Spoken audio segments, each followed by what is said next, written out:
Ali undoq demaydimi deb. Siz akangizga gapirib bermaydi-ku avval Muxtor Ali.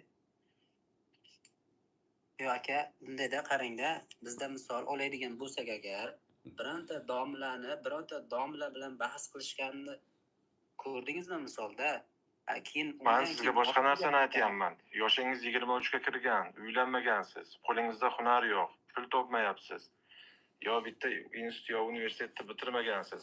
Katta muammoni ko'tarib, o'zingiz eng muammoni tubiga boqib kirib ketgansiz. O'zingiz muammodasiz.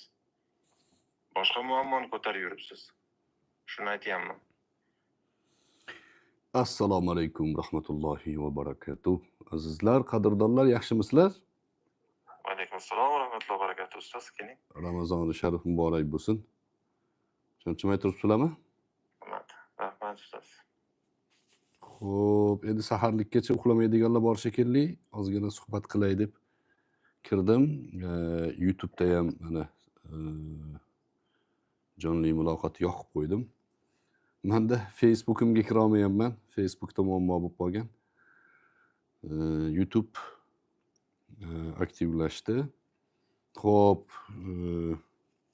bir mavzu tanlab ozgina suhbatlashamizmi yo suhbatdan keyin savol javob qilamizmi yo hozirdan boshlaymiz savol javobni? Nima deysizlar? Assalomu alaykum va Va alaykum assalom va rahmatullohi va barakatuh. Oldin bir suhbat qilgan edim, esinglarda bo'lsa. Mayli savollari bo'lsa tayyorlab turishsin. Oldin bir suhbatni boshlagandim muqaddima qilib. U muqaddimada islom shariatini manbalari to'g'risida bahs yuritib, islomni to bizgacha yetib kelishigida xizmat qilgan islom ulamolarini asosiy ko'pchiligi jamoati ahli sunna val jamoa ekanligi, hayotda isbotini topganini va islomga qarshi bo'lgan muxolif taraflarni bir qancha sabablar bilan islomga hujum qilganlarini misollarini keltirgan edim. Bu payg'ambar alayhissalom davridan bo'lgan, ular muvaffaqiyatga erishmagan, xilofoi roshidinlar davrida bo'lgan, muvaffaqiyatga erishmagan, Hazrati Umar radhiyallohu anhudan keyin fitnalar misli ko'rilmagan darajada avj olib ketgan. Tarixini ko'rganmiz, bilganmiz va o'sha avj olgan fitnalar Hazrati Usmon radhiyallohu anhu, Assalomu alaykum. Ali radhiyallohu anhu hodisalarida Havorij jamoalari, Shia jamoalari paydo bo'lgan. Bu jamoalar islomni tushunishda faqat Qur'onni o'zidan o'zlari xohlagan ma'noni chiqarganlari uchun o'sha chuqurga tushgan. Islom tarixidan ma'lum, Hazrati Ali radhiyallohu anhuga birinchi bo'lib qarshi chiqqan jamoa, ya'ni bid'at jamoa deb e'tirof qilingan jamoa Havorij jamoalari. Havorijlarni payg'ambar alayhissalotu vassalom chiqishligidan ogohlantirganlar, Havorij jamoalarning sifatlarini sanaganlar, 10 ga yaqin sifat sanalgan, hamma sifat ularda zohir bo'lgan. Endi o'sha sifatlarning ichida Hazrati Aliga qarshi o'zlarining fikriy dunyoqarashlarini hujjat deya dalil keltirganlarida Qur'ondan dalil keltirishgan. Qur'on oldinga surishgan. Hattoki Muaviya radhiyallohu anhu bilan Hazrati Ali radhiyallohu anhu o'rtalaridagi Siffin jangida o'rtaga Qur'onni qo'yamiz degan da'vo bilan chiqishgan. Muaviya radhiyallohu anhu tomondagi askarlar mag'lubiyatga yaqinlashib qolgan, o'sha Zayd ibn Horisa radhiyallohu anhu shahid bo'lgan. Natijada urushni to'xtatish kerak, sulh qilish kerak degan masalada mizraqlarini, o'sha nayzalarini uchiga mushafni sanchib olib kelishgan. Baynakum va baynana kitabulloh deb. Fahkum baynahum bima anzalalloh deb kelishgan. Qur'ondan dalillar qilishgan. Va natijada ikki taraf kelishgan. Biz siyrat kitoblarida turli xil hodisalarni eshitganmiz. Eshitganmiz-u, qaysi hodisalar mana shu siyrat kitoblarida Muaviya radhiyallohu anhuni tanqid qilgan bo'lsa, Amr ibn Os radhiyallohu anhuni makkorlikda, yolg'onchilikda ayblagan bo'lsa, uni roviylari ahli bid'atlar bo'lgan. Yo rofizalar bo'lgan, yoki havorijlar bo'lgan. Ularni sanadi bilan Tabariy ham keltirib qo'yib, sanadini o'rtaga qo'ygan va aql egalari, ilmdan biroz xabari bor odamlar u hodisalarni o'rganib, asl haqiqatga yetish imkoniyatini qo'lga kiritishgan. Asl haqiqat ular kelishgan. Muaviya radhiyallohu anhuning o'zini ijtihodi bor. Haqligida u kishi. Ba'zi ulamolar u kishini haq taraflari ba'zi jihatdan, ya'ni Usmon radhiyallohu anhuning qonuni talab qilishga yagona odam edi u kishi. Merosxo'r o'sha kishi edi. Umaviylardan shu odam edi. Hazrat Usmon Umaviylardan. Ya'ni Bani Hoshim ikkalalari ham payg'ambar alayhissalom bilan bitta qabiladan. Hoshimning o'g'li bor. Abdushams degan, keyin Umayya degan o'g'li bor. Abdushams bilan Umayya egizak bo'lgan. Egizak. Shular Abdushamsdan va Umayyadan tarqagan jamoalarni Umaviylar deyiladi. Asosan Umayyadan tarqaganlar. Hoshimiylardan Abdushamsdan tarqagani kelib payg'ambar alayhissalotu vassalomga qadaladi. Xo'p, bu haqida ko'p gapirganmiz. Men o'zim mavzuga sal qaytish rejam bor. Tarixni doim misol keltirishimiz tarix bizga ibrat ma'nosida zarur. Chunki Qur'oni Karimni ham 3 dan 2 qismi tarixdan iborat. Yoki 5 dan 3 qismi tarixdan iborat. Faqat tarix haqida bizga Alloh zikr qiladi. Va afala yatadabbarunal Qur'an deydi. Yoki afala tazakkarun deydi. Eslamaysizlarmi? Qur'onni tadabbur qilmaysizlarmi deb Alloh eslatadi. Demak, tarixdan bizga ibratlar bor. Uni o'rganishimiz kerak. Bugun chiqayotgan yoshlarimizda bo'ladimi? Masalan, hozir bir bola chiqib aytayapti, Abror domla undoq deb gapirsin, muftiyga aytinglar tavba qilsin deyapti. Qarasangiz tepasidan adolat talab qilayotganga o'xshaydi. To'g'ri gap, buni gapini sening gaping noto'g'ri deb bo'lmaydi. To'g'ri gapiryapti, ya'ni adolat talab qilyapti. Lekin kimdan talab qilyapti? O'zi kim degan savolga javob yo'q. Biz birodarimiz so'rayapti, kimsiz desa maktabni zo'rg'a bitirgan. Kasb bormi? Yo'q. Uylanganmisan? Yo'q. Hayotda nimaga erishgansan? Internetga kirib muftiy gapirsin deyishga erishgan. Bo'ldi. Boshqa qo'lidan umuman ish kelmagan bu odamlarni. Bu bizga nimani ko'rsatadi? Mana shu tabiat qatdan paydo bo'lgan. Bu ahli bid'at deymizmi shuni desa, bu tabiat payg'ambar alayhissalotu vassalom Hunayn g'azotida g'animatlarni taqsim qilayotganlarida Zulhuvaysiralik bir chol kelgan. Ko'zlari ichiga kirib ketgan, peshonasida do'ng, ko'zida nafrat, og'zidan nafrat oqib turadigan odam kelib, "Ey Muhammad" degan. "Ya Muhammad" degan. "A'dil fa innaka lam ta'dil" degan. Adolat qil, sen adolat qilmayapsan. O'xshaydimi? O'xshaydi. Adolat talab qilyapti lekin. Hech kim unga hech narsa deya olmaydi. Adolat talab qilyapti. Sen adolat qil deyapti. Sen adolat qilmayapsan deyapti. Shunda Hazrati Umar radhiyallohu anhu bir rivoyatda Xolid ibn Valid radhiyallohu anhu qilichlariga yopishganlar. Boshini olaman deganlarida qo'y, tek qo'y deganlar. Va o'sha yerda hadisni aytganlar. Mana shuni qavmidan, shuni orqasidan yahrujuna minad-din kama yahruju sahmu minar-ramiyya deb sifatlab aytganlar. Bular dinga amal qilish, adolat da'vat qilish, eng taqvodor ko'rinish da'vosi bilan dindan chiqib ketadi deganlar. Endi yoshlarimiz, yigitlar, qizlar o'ylashimiz kerak-da, kimdan nimani da'vo qilib talab qilyapmiz? Muftiy bir gapni gapirgan bo'lsa, shar'iy tomondan sizga yoqmayapti. Lekin boshqa bir zararni e'tiborini olib buni gapiryapgan bo'lsa-chi, uni biz bilmaymizki. U yashab turgan, u musulmonlarning tepasida mas'ul bo'lib turgan masalaga voqif emasmiz.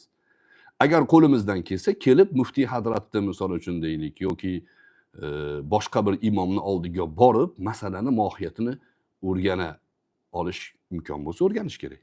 So'rash kerak. Nimaga bunaqa deyapsiz deb. Agar aqli yetsa shunga. Meni kirgizmaydi desa, unda jim turing deyiladi. Chunki jamoatni manfaati yakka shaxslarning manfaatidan ustun turadi. Mayli, bu mavzuni 3 ta nuqta qo'yamiz. Buni alohida javobini beramiz. Undan tashqari islomga qarshi jamoalar o'sha Muoviya bilan Hazrati Ali radhiyallohu anhumolarni o'rtasidagi masalani hech qachon sovutgilari kelmaydi. Sovutishmaydi. Har doim qaynoq ushlab turishga harakat qilishadi. Nimaga? O'sha tarixdagi 1400 yil oldingi tarixdagi hodisalardan bugun ham musulmonlar bir-biriga jiqqamush bo'lsin. Kimdir Muoviyani tarafiga o'tib olsin, kimdir Hazrati Alini tarafiga o'tib olsin. Muoviya xato qilgan desin, go'yo Ali xato qilgan desin chiqib olib. O'zi uylanmagan. Maktabni ham bitirmagan. Qo'lida kasb hunari yo'q. Chiqib olib Alini muhokama qilsin. Bor shunaqa odamlar bo'ladi. Bular tabiatan, bular virusga uchragan odamlar. O'zi bilmaydi. Hozir yosh bo'ladi ko'pchiligi. Sal yoshi kattaygandan keyin shu kunlariga tavbaga ulgursa afsus qiladi. Unga o'sha afsus qilmasligini hozirdan to'g'ri tushunishligi uchun men misol keltiryapman. Dushman ushlab turadi bu ixtiloflarni. Dushman harakat qiladiki, shu mana shu ixtiloflar sovib qolmasin. Har doim qo'zg'ab turilsin. Nimaga? Mana shu ixtilofning sababidan rofizalikni paydo qilishdi. Rofizalik, shialik. Orqasida kim bor edi? Abdulloh ibn Saba bor edi, yahudiy bor edi. Bu rofizalikni davolari haq davosi edi. Fasalu ahla zikri in kuntum la ta'lamun oyatiga tafsir aytardi ular. Hadislarga emas. Ularning hujjatlari oyat edi, Qur'on edi. Qur'onni o'zlaricha ma'no aytishardi. Ahli zikrdan murod ahli bayt deyishardi. Ahli zikrdan murod ahli bayt. Demak ahli baytdan so'raymiz, biz shialarning yo'li to'g'ri deyishgan. Qur'ondan dalil keltirishgan. Havorishlar ham inil hukmu illa lillah deyishgan. Qur'ondan dalil keltirishgan. Davolari Qur'ondan keltiryapti-ku. Sodda odam ishonaveradi. To'xta, uni orqasida kim bor? Abdulloh ibn Saba bor. Havorich orqasida kim bor? Musaylimatul Kazzobga o'xshagan, Ansiyga o'xshagan mutanabbiylarni davolari bor orqasida. Ular yo'q. Payg'ambar nima desa deyversin. Qur'onga biz ma'no aytamiz deyishgan. Qur'onni Payg'ambar alayhissalomdan kelayotgan ma'nosini chekkaga surib qo'yishgan. Men aytaman ma'no deyishgan. Bugungi kundagi urushlarni ham ko'rsangiz, Suriya misolini ko'ring. Qanaqa qilib urush qilishdi? Shialar. Biz shialarni o'ldiryapmiz. Rofizalar kofir ular, murtadligida shubha yo'q degan da'volarni qo'zg'ashdi. Abu Salohlar boshqasi. Natija nima bo'ldi?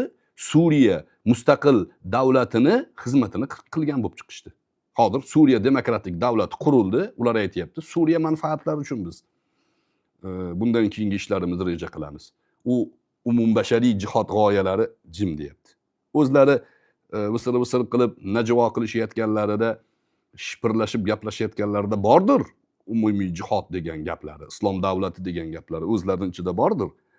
Lekin ommaga demokratik davlatmiz deyapti. Biz anu Izrail bilan o'rtamizda muammo yo'q deyapti. Buni qaynoq ushlab turishadi. Endi do'stlar, oldin ideologiya tarqatiladi. Ya'ni oldin ideologiya tarqatilib odamlarning fikri o'rganiladi, keyin o'sha ideologiyaga ergashgan odamlardan partiyalar, jamoalar, nomlar, firqalar paydo qilinadi. Endi mazhablar firqa emas. Mazhablar ijtihod usuli bilan ilmiy asosni o'rtaga qo'yishgan. Islomiyat tarixida mazhablar masalasiga tanqidiy ko'z bilan qaragan hech bitta ulamo g'alaba qilmagan. Muvaffaqiyatga erishmagan. Nima desa ham mazhablarni yo'li to'g'ri bo'lib chiqavergan. Bu 100 yil, 200 yil, 300 yil davomida davom etavergandan keyin islom ummati nima dedi? Mazhablarning yo'li to'g'ri dedi. Chunki Qur'onda oyat bor dedi. Musulmonlarning katta jamoasini yo'liga ergashish hidoyat. Bu oyatni ham men o'qib berayin. Juda ham bor hozir. Qur'oni Karimda Alloh taolo aytadiki: "Va man yushaqiqir rasula va man yushaqiqillaha va rasulahu min ba'di ma tabayyana lahumul haqq." Haq bayon bo'lgandan keyin Alloh va rasulini o'rtasini ajratadiganlar. Alloh alohida, rasul alohida. Bir ma'nosi shu. Yana bir ma'nosi bor, ikkalasiga qarshi chiqadiganlar. Qarshi chiqish qanaqa bo'ladi? Allohga qarshi chiqish, Rasulullohga qarshi chiqish. Rasulullohga qarshi chiqish, Allohga qarshi chiqish. Haq zohir bo'lgandan keyin shu ishni qilganlar. Nuvallihi ma tawalla va nuslihi jahannam degan Alloh taolo. Ularni o'sha yurgan va yattabi g'ayra sabilil mu'minin. Ya'ni mo'minlarni yo'llariga ya'ni ergashmagan. Mo'minlarni yo'lidan boshqa yo'lga ergashganlar Alloh va Rasuliniga qarshi chiqqan, bularni o'rtasini ajratgan, oqibati jahannamga ketadiganlar mo'minlarning yo'llariga ergashmaganlar degan. Mana shu mo'minlarning yo'llariga ergashmaganlar degan gap ahli sunna val jamoani hayotdagi isbotini ko'rsatadi. Ahli sunna val jamoa 1400 yildan beri mo'minlarning yo'llarini chizib olib kelyapti. Tushunarlimi? Ana undan keyin avvalgi suhbatimda men aytgan edim, Yevropalik Ignats Goldziher degan odam. Iloji bo'lsa, bir ilmiy suhbat ma'nosida bu qaydnoma qoladi-da, lekin daftar qalam olsanglar, not o'zinglar uchun tushunadigan narsani yozib olsanglar, tekshirasizlar ma'lumotlarni. Bu bugungi kunda chiqayotgan bolalar mana bugun muftiy undoq demaydimi? Abror Muxtor Ali bundoq demaydimi? Degan bolalarni tabiati qatdan kelganini ko'rdik. U sunnatdan kelmayapti bu gap. Adolat talab qilishlik ko'pincha sunnatda yo'q. Adolat zotan amalga oshirish, adolatda yashash sunnatda bor. Uni talab qilib o'zida hech narsa yo'q odamlar, u Bani Isroilning tabiatidagi odamlar. Musa alayhissalatu vassalomni qissalari bor Baqara surasida. Musa alayhissalatu vassalom qavmlariga sizlarni Robbinglar bir sigirni so'yishni buyurdi deganda, qanaqa sigir deb savol berishgan. Qarang, tabiatni qarang. Payg'ambar aytayapti, Alloh buyurdi, Robbinglar buyurdi deyapti. Payg'ambar yolg'on gapirmaydi. Qanaqa deyishyapti? Qilgilari yo'q. Bular xohlagan narsani gapirib bermayapti payg'ambar. O'shaning uchun ular sarkashlik qilgan. Qanaqa bo'lsin? Rangi bunaqa bo'lsin. Yoshi bunaqa bo'lsin. Jussasi bunaqa bo'lsin. Qo'shga qo'shilmagan bo'lsin. Undoq bo'lsin, mundoq bo'lsin. Oxiri bir joyga kelganda yagona sigirni sifatiga ya'ni buyruq bo'ldi. U sigirni qidirib topishdi. Topganlardan keyin nima degan? E'tibor bering, hozirgi bolalarni gapini gapirgan. Hozir o'sha tabiatdan ta'sirlangan bolalar gapiryapti. Hozir muftiy undoq desin, mana u chiqib bundoq desin deganlarni tabiatida Bani Isroilning tabiati bor. Musoga qarshi chiqqan Bani Isroil. Nima deyishgan? Al-ana ji'ta bil haqq deyishgan. Endi haqni keltirding deyishgan. Nimaga?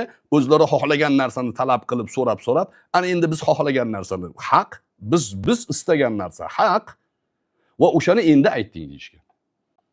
Odobsizlikni qarang. Musa alayhissalatu vassalom boshida sigirni so'yinglar, Robbinglar aytayapti deganda haqni gapirmaganmidi? Ha, Musoga haqni gapirmading san degan da'voni qilishgan. Bugungi yosh ukalarim, ko'zingizni oching. O'zingizga bunday oynaga tikilganda qarab ayting, men kimman deng. Meni ish faoliyatim nimadan iborat deng. Nima qila olamanman deng. Men shu ummatga nima foydam tegadi deb harakat qiling. Bizni bu musulmonlarning boshiga kelayotgan ba'zi imtihonlar bitta sizni imtihoningiz emas, hammamiz imtihonimiz. Buni yechimiga, buni tadbiriga harakat qilayotgan sizdan sal ko'proq tajribasi bor, sal ozgina ilmi bor odamlarga aql o'rgatmang. Tabiatingizda Bani Isroilning tabiati zohir bo'lib qoladi. Al-ana ji'ta bil haqq. Qur'on shunaqa deyapti. Bani Isroil Musoga endi haqni keltirding deyapti. Fazabahuha va ma kadu yaf'alun. Keyin so'yishdi. Oz qolsa so'yishmasadi. Yana so'rashmoqchi edi. Iloji bo'lmagandan keyin, endi biz aytganni aytdik. Siz aytganni nimaga aytib berish kerak? Bu bid'at ahlini islom dushmanlari uchun bozori hisoblanadi. Mana shu bolalar. Tavba qilmasa ketdi. Bularni xohlagan paytda islomga, musulmonlarning boshiga balo qilisha oladi. Islomga tashqari kuchi yetmasligi aniq. Rosa harakat qilishgan, tashqaridan umuman mag'lubiyat bo'lmagan, Badrda ham, Ahzobda ham, Hunaynda ham, Tabukda ham tashqari kuchni parokanda qilib tashagan islom. Forsni tiz turgan Rimni inqirozga uchratgan islom bo'ladi. Tashqari kuchi yetmagan islomga. Qachon mag'lub bo'lganmiz? Uhudda mag'lub bo'ldik. Nimaga? Ichimizda kabonchilar o'zini pozitsiyasini yo'qotib qo'ydi. İçimizdan bo'ldi muammo. Shu savol berayotgan bu bizni o'zimizni birodarimiz bechora bu ham. Lekin pozitsiyasini yo'qotib qo'ygan. Kim tarafdasan? Ayiqqa do'stmisan yo menga do'stmisan? Musulmon dardidasan. Shu musulmonlarning muammosi yo'qmi yer yuzida? Hamma shu muammoni bir osmonni ostida yashayapmiz, bir yerning ustida yashayapmiz. Biz alohida yashayotganimiz yo'q. Faqat biz nimanidir chiqib gapirishga majbur emasmiz. Vaziyatga qarab musulmonlarga nima foyda, nima foydaliroq, nima zarar, nimani zarari kamroq, uni o'ylab, maslahat, mashvarat bilan gapiriladi. Ba'zan ba'zi narsadan voz kechiladi. Sunnatdan voz kechiladi vojibni himoyasi uchun ba'zida. Bu qoidalarni bilmasdan nimaga sen sunnatni gapirmayapsan? Bir jamoa bor chiqib olib, salla deb to'polon qilaveradi. Salla qo'y, ba'zilar soqol deb to'polonni qiladi. Nima bo'lyaptiki? Saylovga gapirib qoladi ba'zilar. Saylovga borsa bid'at, kufr bo'ladi deydi. Nima qilish kerak? Musulmonlar sizga ergashsinmi? Hech kim saylovga bormasinmi? Ateist jamoalar, radikal, LGBTga moyil bo'lgan jamoalar saylovda qatnashyapti. Sen bormasang, men bormasam, men shu diyonatlik prezidentga ovoz bermasam, kim chiqadi boshqa yana? Jahonni prezident qilmoqchimisizlar keyin orqadan? Zelenskiy o'xshagan. Mayli, bu siyosiy masalalarga kirib ketyapmiz. Masalani bugungi holatga kelamiz. Ignaz Goldziher. Bu odam yevropalik bo'lgan, mustashriq deyiladi. Zamonaviy ajnabiy tilda orientalistlar deyiladi. Orientalist, sharqshunoslar degani. Ular nima qiladi? Sharq madaniyatini o'rganish bahonasida musulmonlarning ichiga nima shubhalarni tashash mumkinligini qidiradi. Goldziher arab tilini zo'r o'rgangan. Hatto o'zini musulmon deb e'lon qilib, Misrga kelib, Al-Azhar universitetida hadisshunoslik bo'yicha ilm o'qigan, o'rgangan. Va bu o'rgangan ilmlaridan istifoda olib, o'zining mamlakatiga borgandan keyin kitoblar yozgan, usullar yozgan. O usullarda hadislarni musulmonlarning bugungi kungacha yetib kelish tariqasi shubhalik degan narsani qo'zg'agan. Hadislar shubhalik degan. Bu hadislarni eng ko'p rivoyat qilgan muhaddis Abu Hurayrami? Abu Hurayra xato qilgan, kofir bo'lgan, murtad bo'lgan degan xulosalarni bergan. Abu Hurayra radhiyallohu anhu. Abu Hurayra radhiyallohu anhudan keyin Abdullah ibn Abbosni shunaqa degan. U ham hadis rivoyat qilishda ko'p rivoyat qilganda. Shunga tuhmatlarni uyushtirgan. Usullarini, metodologiyasini ishlab chiqqan. Va bu hayotda ular o'zlariga ergashgan odamlarga buni tatbiqini qilishgan. Sunnat inkorchilarini hammasini gapi Goldziherning gapidan kelib chiqadi. Goldziher kim? Abdullah ibn Sabani bugungi mana oxirgi zamonamizdagi avlodi hisoblanadi. Goldziher. Yozinglar, qachon tug'ilgan, qachon o'lgan ko'rasizlar. 1970-yilda o'lgan. Juda ko'p musulmonlarning ichidan chiqqan ba'zi xoinlarga ustozlik qilgan. Arab tilidan manba deb keltiradi. O'sha Bahrom Bakirovga o'xshagan yuzi qora bolalar, boshqalari bular ya'ni ko'chirib olgan, ustozlardan olgan gaplari o'sha Abu Rayyi degan odamning kitobida. Adva'u ala sunnatil muhammadiyya degan kitobi bor. Muhammadiy sunnatni oydinlatish degan. Ichida to'xtamasdan tuhmat qilgan. Abu Hurayrani yomon ko'raman, Hazrati Umarni yaxshi ko'raman degan. Nimaga Umarni yaxshi ko'rasan desa, chunki Umar degan Abu Hurayrani urgan degan. Yolg'on to'qib, tiqishtirib aytgan. Endi kitobida foydalangan narsalari, do'stlar. O'tgan safar ozgina muqaddima qildim. Bular asosan islom ummatining ichida hadislarda shubha uyg'otish imkoniyati borligini tushunib qolishgan. O'qimagan bolalarda mana g'urur bor-ku, muftiy gapirsin deydigan bolalarga zo'r mahsulot bersa bo'ladi hadis orqali. Musulmonlarning ichida tashvish qo'zg'aydigan, o'zi bir tiyinga qimmat, mendan xafa bo'lmasin. Hayotda bir izi yo'q hali. hatto uylanolmagan, hatto bitta oila qurishlikka hali ya'ni imkoniyati yo'q, muftiy bundoq gapirsin. Bularga zo'r mahsulot bor. Yo'l zehrlar ana shu mahsulotni bergan. Abu Rayyalar kitob yozgan arabchasiga. Abu Rayya arab bo'lgan. Burnini hiq qilsa tushgan. Gold zehrli burnidan o'sha Abu Rayya tushgan yer yuziga. Abu Hurayrani hadis to'plashlikda tanqid qilgan undan Oysha onamizning rivoyatlari bor. Oysha onamiz Abu Hurayra radhiyallohu anhuga bunaqa gapirma hadislarni degan jumlasi bor. Davomi ham bor uni. Shuni mana shu joyini kesib olib aytganki, mana degan. Hatto Oysha radhiyallohu anha degan Abu Hurayraga hadis aytish taqiqlagan degan. Shundoq o'sha manbani qidirib topib ko'rsangiz, u yerda taqiqlash yo'q, tanqid qilish yo'q, balki taqdirnoma berish bor. Nima degan? Sen degan bunaqa gapirma hadislarni. Sen muhaddissan ma'nosida-da, sen hadislarni aytyapsan. Bu oddiy odamning gapi emas. Rasululloh sallallohu alayhi vasallamning gaplari. Bilmasmiding Rasulullohning jumlalariga quloq solib tursang, nechta kalima ishlatayotganlarni sanash mumkin edi. Ya'ni o'ta sokinlik bilan, o'ta fasohat bilan gapirardilar. Hadislarni tez gapirma unaqa. Deb u kishiga dars beryapti, hadisni davom ettirishlikka. Taqdir qilyapti, taqdirnoma beryapti. Mana shuni qarang, qanday qilib o'zgartirishgan. O'tgan suhbatda ham aytdim. Goldzeherni o'zini yevropalik shogirdlardan biri Shaxt. Uni ham yozib olinglar, Shaxt. Bu o'sha katta-katta akademiyalarda doktorskiy beradi. Ya'ni shu akademiyalarni rektorlari bular. Ular Yevropada o'qigan musulmonlarga Abu Hurayrani haqorat qilsa, dokument berishadi, doktorlik berishadi. Abu Hurayrani maqtasa, uni 10 yil o'qiydimi, unga doktorlik berishmaydi. Dissertatsiyasini yoqlashga yo'l berishmaydi. Shunaqa odamlar bo'lgan. Mustafa Siboiy degan mashhur alloma bo'lgan suriyalik. Bu kishini o'sha sunnatni shariatdagi tutgan o'rni degan kitobi bor. O'sha joyda keltirgan. Men degan bordim Yevropaga. Doktorsim o'sha zamonda yoqlamoqchi bo'lib borgan bu ham. Shaxt bilan ko'rishdim degan. Shaxt Goldzeherning shogirdi. Unga aytdim degan. Goldzeher nimaga qasddan bizni manbalardagi rivoyatlarni o'zini kitobida buzib talqin qilgan desa, mumkin emas degan Shaxt.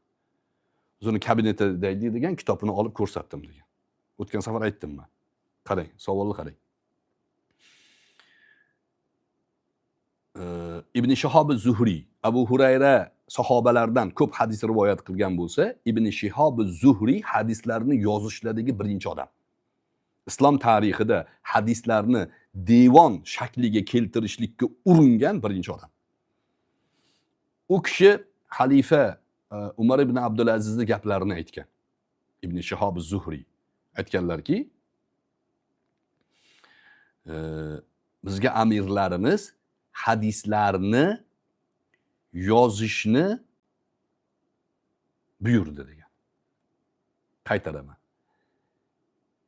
Bizning amirlarimiz, xalifalar, boshliqlar, xalifa bizga hadislarni yozishni buyurdi degan jumla shu. Goldzeher o'zining kitobiga mana shu jumlani bizga amirlarimiz hadis yozishni buyurdi deb yozgan kitobiga. Hadislarni bo'lsa, hadislar bor, Rasulullohdan kelayotgan hadislar bor, shularni topib yoz degani. Hadis yozishni buyurdi degani to'qi degani u. To'qinglar qani, boshlanglar degani. To'qinglar degan ma'noni urg'u berib kitobiga yozgan. Mana xiylani, mana makrni samarasi. Ko'rsatdim, Shaxt deydi, rangi qizardi deydi, ko'rib. Bunga o'xshagan boshqa narsalarni ham keltirgan, men ularni o'rni kelganda aytaman. Mustafa Siboiy aytadiki, mana shu sunnat inkorchilari, sunnatga ta'na qiladigan odamlarni suyanadigan manbalari 5 ta manba bor deydi. 5 ta manbadan boshqa joyga chiqib keta olgani yo'q. Bular yangi gap gapirgani yo'q. Islom ummatining ichidan chiqib, mana Bahromga o'xshagan bitta murtad chiqib, ichidagi yiringini shu darajada saqlab keldiki, kecha qusib yuboribdi bechora. Meni ilmiy, o'ta adabiy, o'ta odob bilan qilgan raddiyamni olib, onasini zino qiladigan gap, unda uni fosiq, habis, u Qur'onni bilmaydi, Qur'onsiz qilib haqorat bilan o'zicha raddiya beribdi. Saviya shu. Bular yangi gap gapirayotgani yo'q deydi Siboiy. Bular bu gaplari yangi emas. 5 ta manba bor, shundan chiqib ketish olmaydi. Men shu 5 ta manbani qisqaroq sanab beraman. Bugun suhbatimizni cho'zmaymiz, savol-javob ham qilarmiz, lekin shuni keltiramiz. Birinchi, bular keltirgan manbalar Mu'tazilalarning fikrlari bo'ladi ko'pincha. Birinchi manbalari shu. Islomga qarshi, hadislarga qarshi, islom tarixida eng ko'p kitoblarda tanqidiy gaplarni yozgan ulamolar Mu'tazilalar. Nimaga? Mu'tazilalar aqlni vahiy deb qabul qilishgan. Aql, sog'lom aql vahiydan ustun turadi deyishgan. O'shaning uchun payg'ambarning gapini ham ta'vil qilaveramiz biz deyishgan. Va payg'ambarni bu gapini tanqid qilamiz deb Abu Hurayraga o'xshagan zotlarni shular boshlagan tarixda tanqidini. Bu besunnatlar, sunnat inkorchilari bugungi kundagilar. Ana shu manbalardan chiqib keta olmaydi.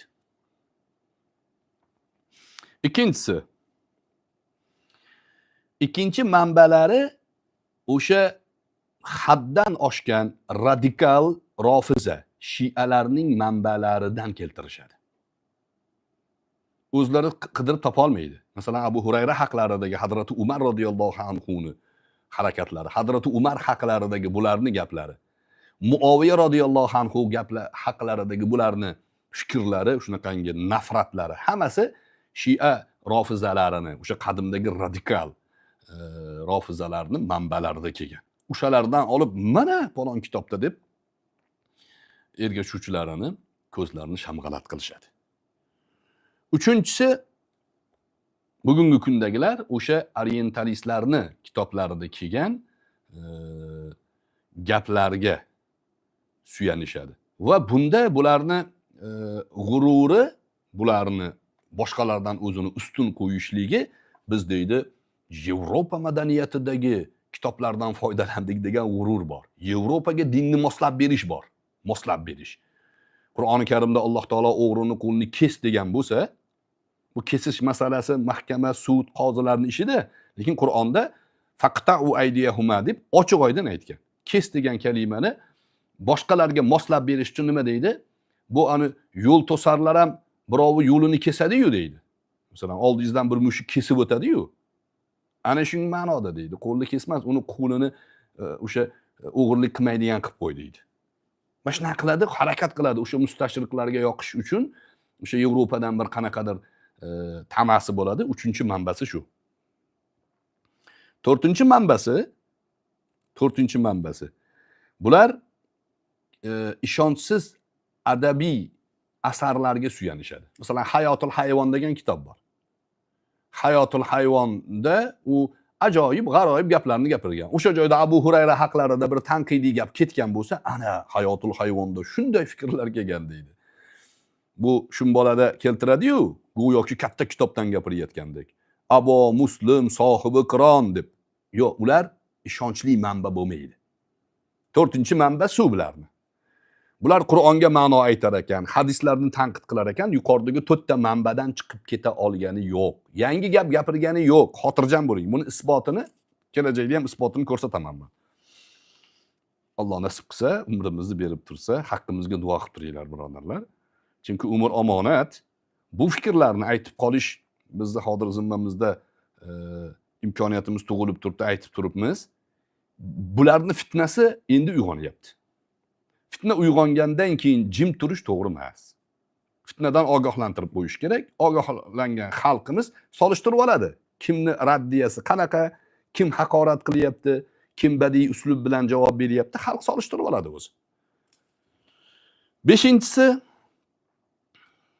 Sibo aytadiki, bularni 5-manbasi deydi, yillar mobaynida o'sha mashhur bo'la olmaslik alami bor. Ichida bo'lgan buzuq fikri bor. ayni mana shu Bahromga o'xshagan bolalarni ko'zim oldiga keldi meni. Bu yillar mobaynida saqlab kelgan. Ichida shu hadisga bo'lgan nafratini, Qur'onga o'zim ma'no aytaman degan payg'ambarlik da'vosini ichida saqlab kelgan bular. Saqlab kelgan, o'sha narsa ularga turtki bo'ladi. 5-manbasi shu. 5-manba shaxsiy g'urur. Muftiy gapirsin chiqin deyapti-yu. Shaxsiy g'urur bu. Ana shu g'urur bilan o'zi qilmaydi uni. Haligi Erkin Vohidov Alloh rahmat qilsin aytgan she'ri. O'zim kimman so'ramang biroq, men ismimni aytmayman zinhor, zamon nozik, bola chaqam bor deydi. bu hozirgi ba'zilarning bola chaqasi ham yo'q. Nima qo'rqarkin? Boshqaga ayt deyveradi, o'zing chiqib gapir desangiz yo'q. Nima? Ichkarida g'urur bor. Ichkarida shunaqangi hayotdan ya'ni alamzadalik bor. O'sha narsa bularni hech kim qilmagan ishni ya'ni qilishga undaydi. Ko'ryapsizmi vaziyatni qay darajadaligini? Mana shu 5 ta narsani yozib qo'yinglar. 6-manba ham bor. 6-manbada bular nima qilishadi? 6-manbada bizni ahli sunna val jamoaning mo'tabar kitoblariga murojaat qilishadi. Masalan deydi, yaqinda Bahrom chiqib nima dedi? Oyni yorilishi haqida dedi, ochiq oydin sarohatan oyat yo'q. Ana Imom Moturidiyning kitobida turibdi deyapti. Imom Moturidiy ahli sunnaning imomimi? Ha, ana tafsirini o'qinglar deyapti. O'qishi biladimi ko'pchilik? Yo'q. Bilganlar ochib o'qib ko'rdikmi? O'qib ko'rdik. Nima bo'lib chiqdi? Bizni manbalarimizga ishora qilyapti. Shu yerdan oldimman deyapti. Shunda kirib ko'rsangiz, Imom Maturidiy raddiya bergan fikrni bu Imom Maturidiyning gapi deb odamlarni aldayapti. Va mana shu masalaga javob bermaydi hech qachon. Nimaga bunaqa qilding sen? Sen Imom Maturidiy oy yorilmagan. Yorilganda butun aholi ko'rardi degan deding. Imom Maturidiyning gapi deding. Men ochib o'qib berdim. Kimning gapi bo'lib chiqdi? Abu Bakr al-Asom degan Mu'tazilalikning 6-tabaqasidagi ulamosining gapi. Mu'tazilaning gapi. Imom Maturidiy u Mu'tazilaning gapiga raddiya bergan davomida. Butun dunyo ko'rmasligi mumkin degan. Alloh taolo qodir degan. Qolgan joylarda bulut bo'lishi mumkin, kechqurun bo'lishi mumkin, o'zini ishi bilan band bo'lishi mumkin odamlar. Va boshqalar man oyni yordim degan davosini Alloh taolo kesish uchun ularga ko'rsatmagan bo'lishi mumkin. Oyi yorilgan oy degan. Oyni yorilgani bizga mutavotir yetib keldi degan. 6-manba bularda shunaqangi hiyla bor. Ana Maturidiydi. Ana Hazrat Shayx sizlar tafsirda shunaqa yozibdi-ki deydi. Hazrat oy yorilmagan deganmi? Nimaga Hazratning bitta gapini foydalanib, qolgan gapini tashab ketyapsiz? Nimaga bizni manbalardan foydalanadi? 6-manba. Bizni manbalardan o'ziga kerak narsalarni tadlis qilib, mudallislik qilib, ustini bekitib, bo'yab, rangini boshqa narsaga aylantirib beradi. Yolg'oniga rozi bular. Ozgina yolg'onga bir 5-10 ta odam aldanib tursa bo'ldi. Shu ularning maqsadi. O'shancha aytaman, aksariyatining oxiratga iymoni tommas shularni. Yolg'on gapiryapti, yolg'on. Imom Maturidiydan 6-manba bizni manbalarimizdan rivoyat keltiryapti. Bu shafaat masalasi yo'q. Ana Tabariyni o'qinglar, ana Qurtubiyni o'qinglar deyapti. Tabariy, Qurtubiy bizni ulamolarimiz. Ochib o'qib berdim. Qurtubiyda shafaat haq degan jumlani 10 ga yaqin shafaat haqidagi fikrlarini tasdiqlaganini, shafaat haq deganini Tabariydan ham o'qib berdim. Ha, o'qidik Tabariyda. Siz aytgan oyatlarni ma'nosida va boshqa joylarda xulosa o'laroq shafaat haq degan ular. Endi nima qilamiz? Nimaga bizni manbadan dalil keltiryapsiz? Maqsad yana ko'z bo'ylag'ichlik qilish. Men Andijondagi falon madrasada o'qiganman, mana diplomim. Bu ham ko'z bo'ylag'ichlik. Bu diplomni munofiqlik bilan olgan. Munofiqlik bilan. Chunki madrasada o'qiyotgan joyida, ayniqsa Andijonda shafaat yo'q, oy yorilmagan, hadislarni tekshirish kerak, Buxoriy gapiraveradi desa, bunga diplom berilmas edi. To madrasani bekitguncha bu munofiq bo'lib turgan. Nifoq bilan o'qigan. Madrasadan chiqqandan keyin endi buni ko'tarib yuribdi. Mana meni diplomim bor deyapti. Yo diplomiga yarasha gapir, yo diplomni ko'rsatma. Bunga javob yo'q.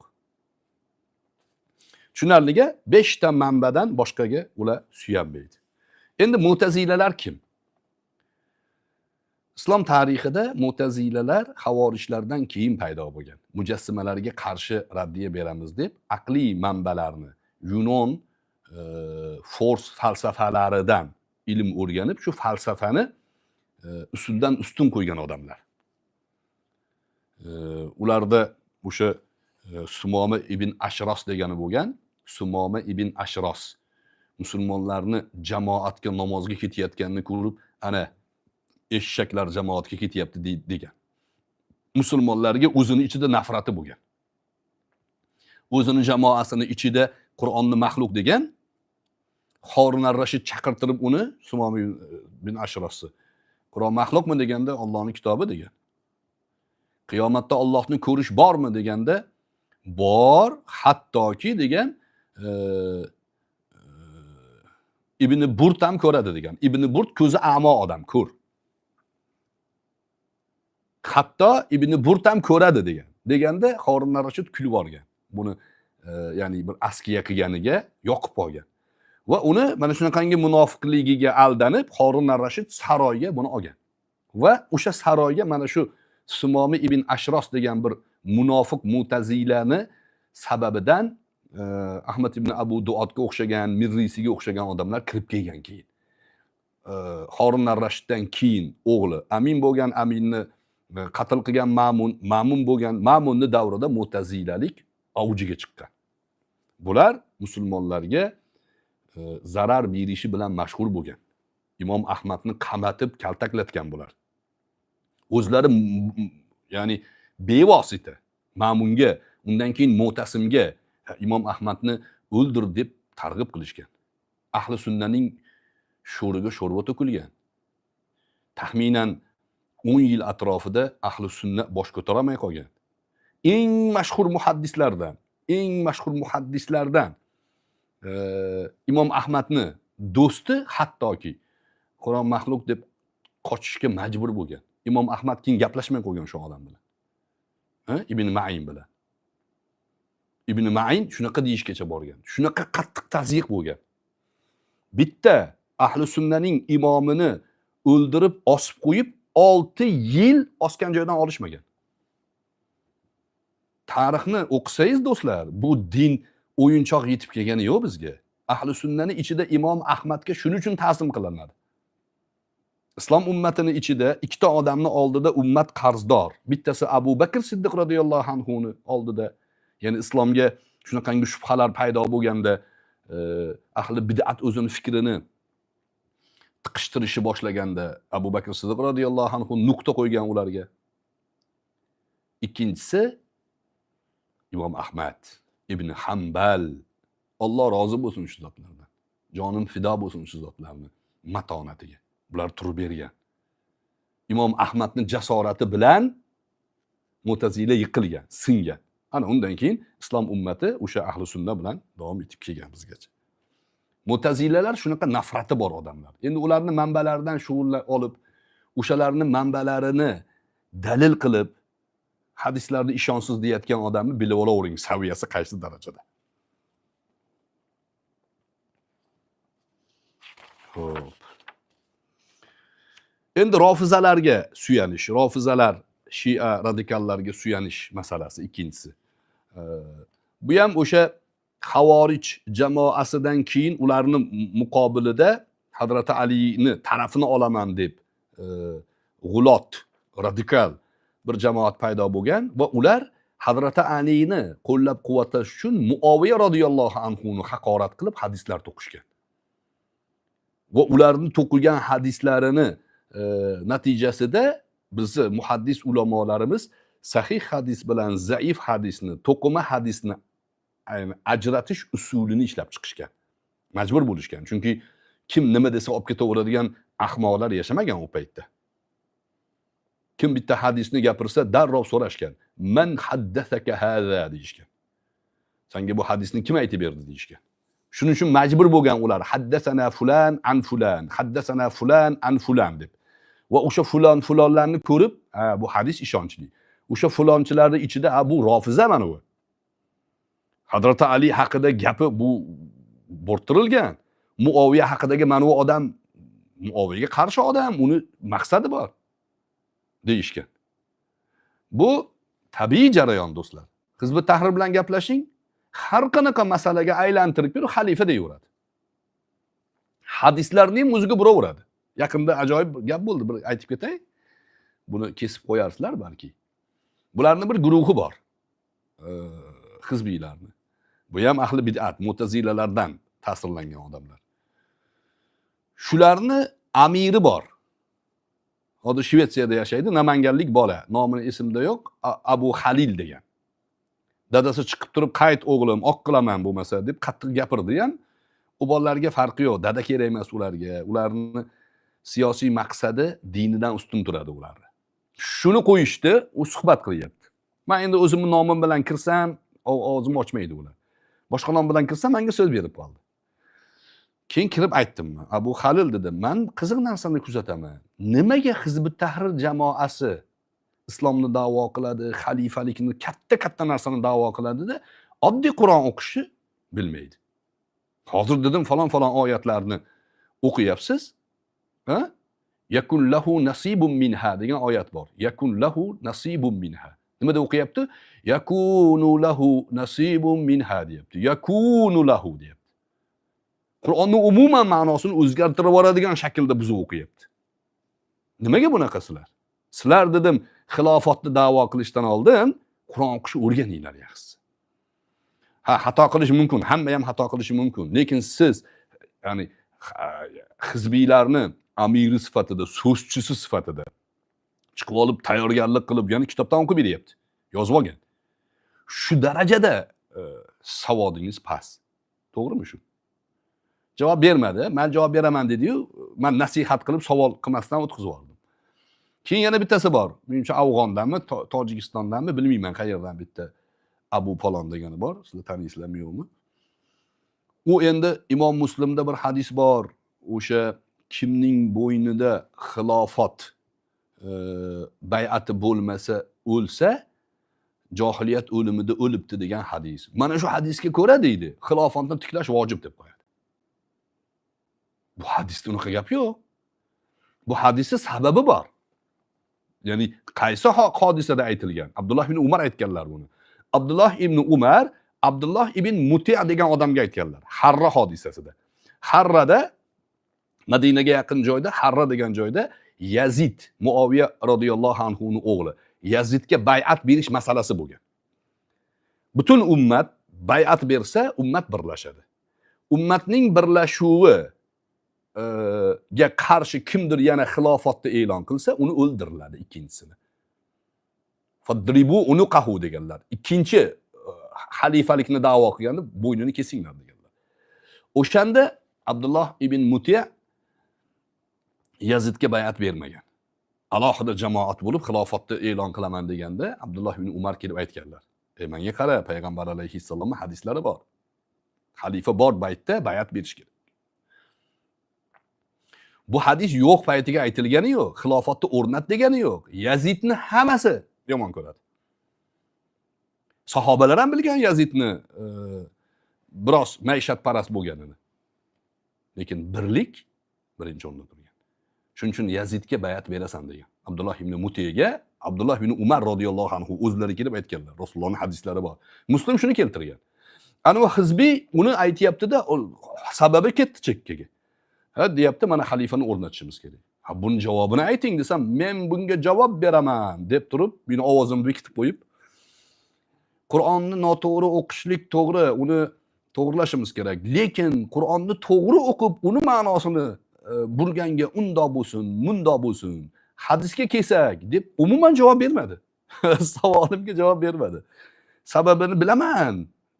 Lekin sen undoq, men mundoq deb ketdi. Hizbiylarning ahvoli shu. Rofizalar ham shunaqa bo'lgan do'stlar. Rofizalar hadis to'qishgan. O'zlariga kerakli mavzuda hadislarni to'qishgan. Biz ahli sunna val jamoa, o'sha Imom Ahmadga o'xshagan, Ibn Ma'inga o'xshagan katta ulamolar ahli bid'atlarni to'qigan hadislarini shundoq chiqarib qo'yishgan. Roviylarni sanadi, usuli bilan.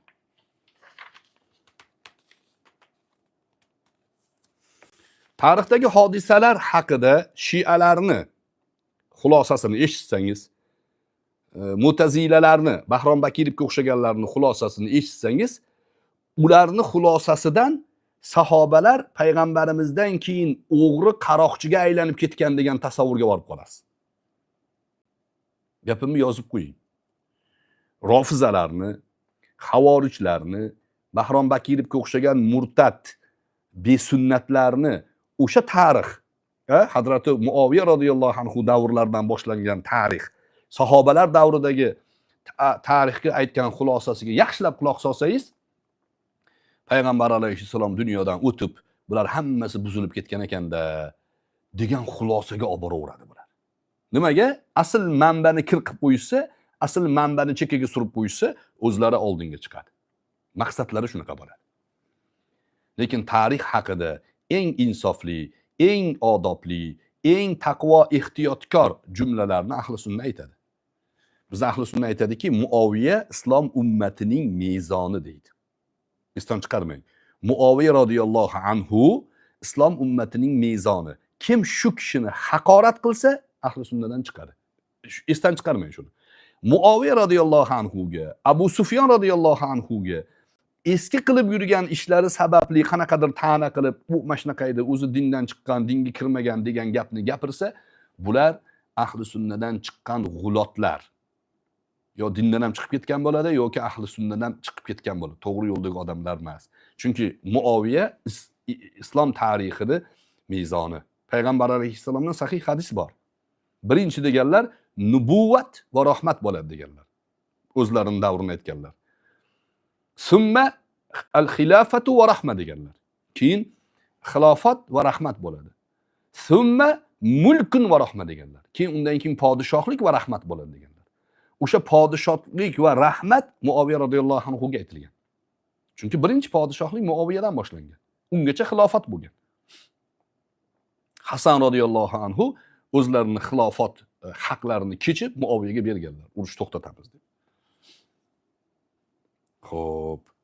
Demak, tushunarli-a, Mu'tazilalarni, Shiyalarni manbalaridan foydalanadi bular. Esdan chiqarmang.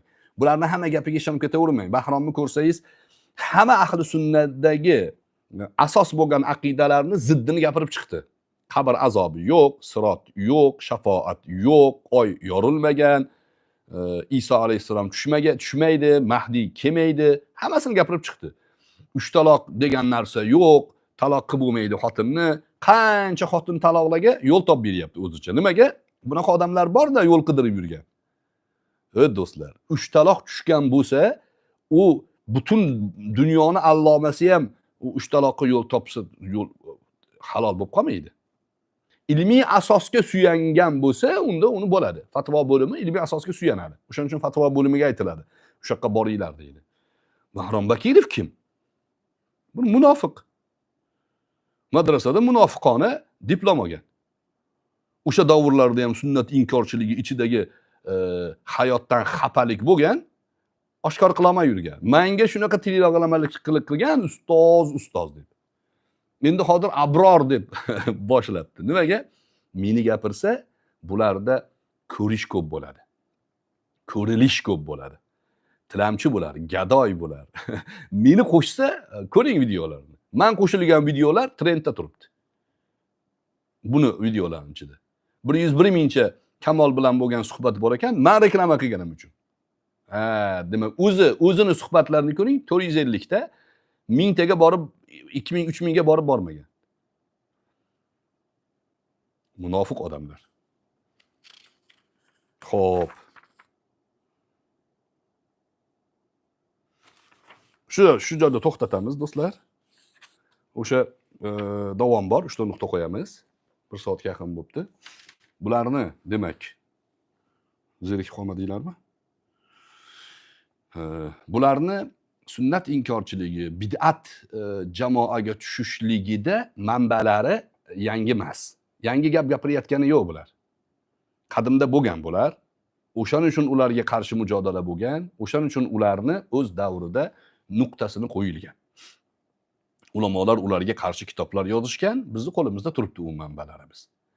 Bular aytayotgan, masalan, Sahih Buxoriydagi hadislarni men da'vo qildim.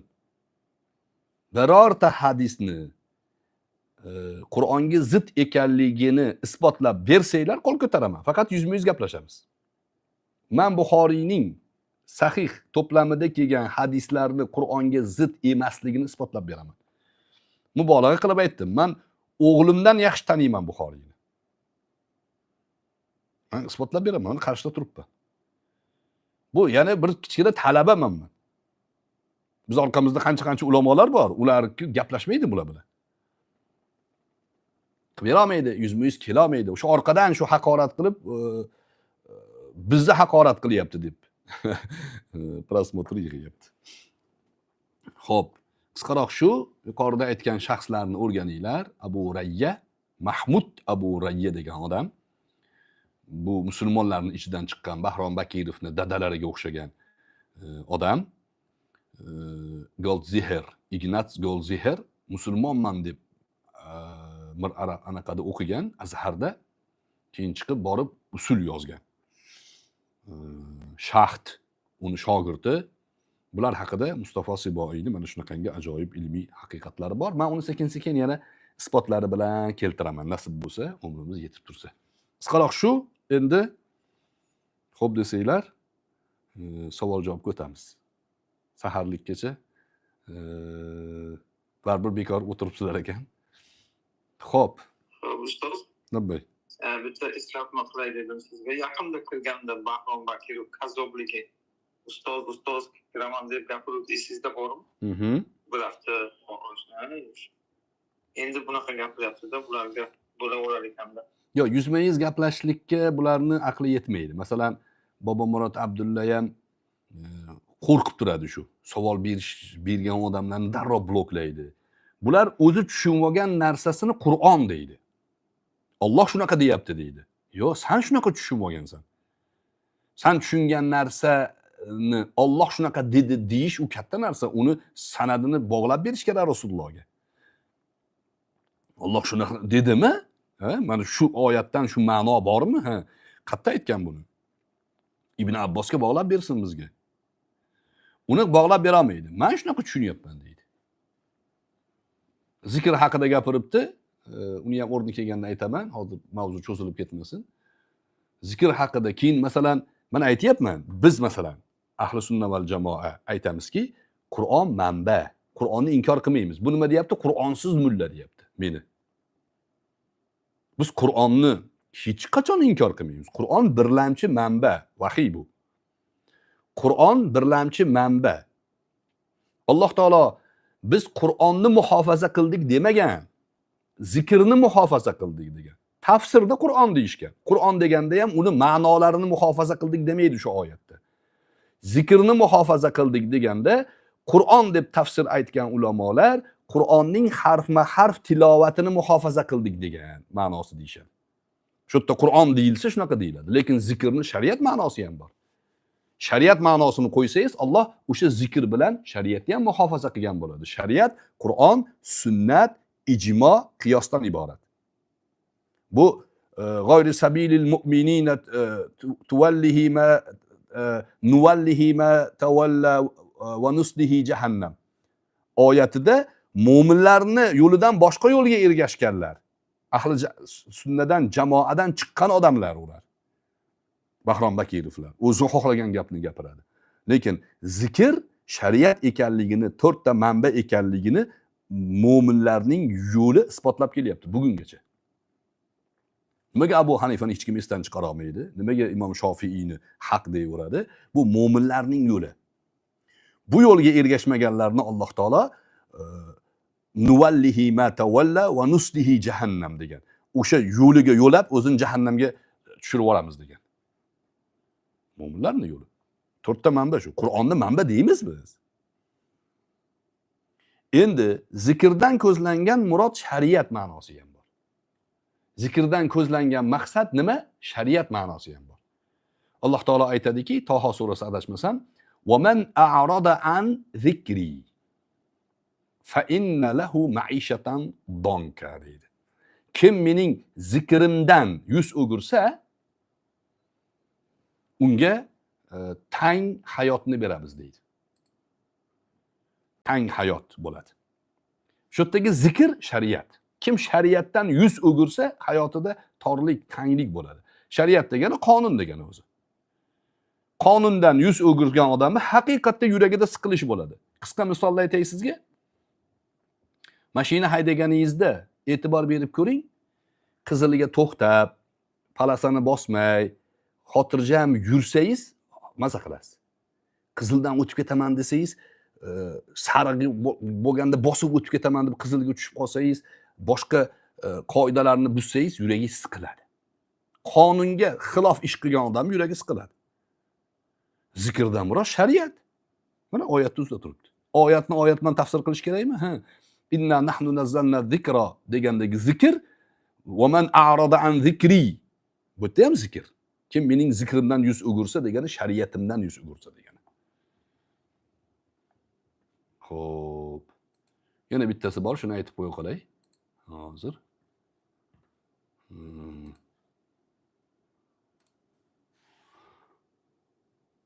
Zikrni Tavrot, Injil ma'nosi ham bor. Bu ham nozil bo'lgan kitob.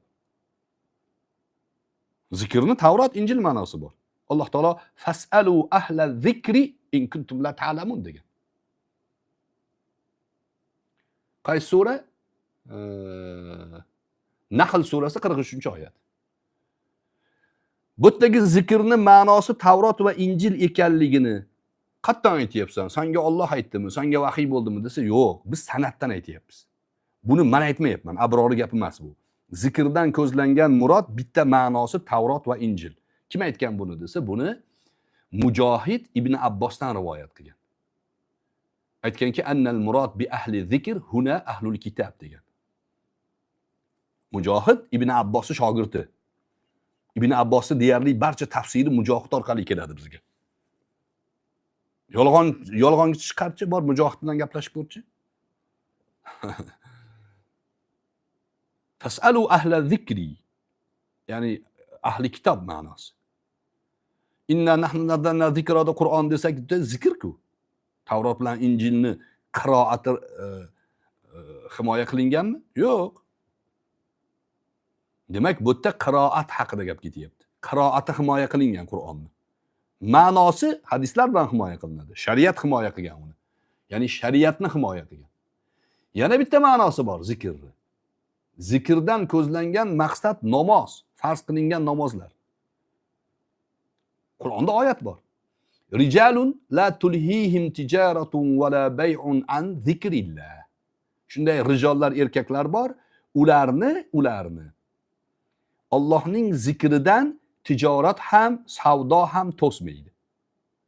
Allohning zikridan, ay farz namozlardan. Namoz vaqti bo'lganda u boshqa narsani yig'ishtirib namozini o'qib oladi degani. Bu yerdagi zikrdan murod namoz degani, qarang.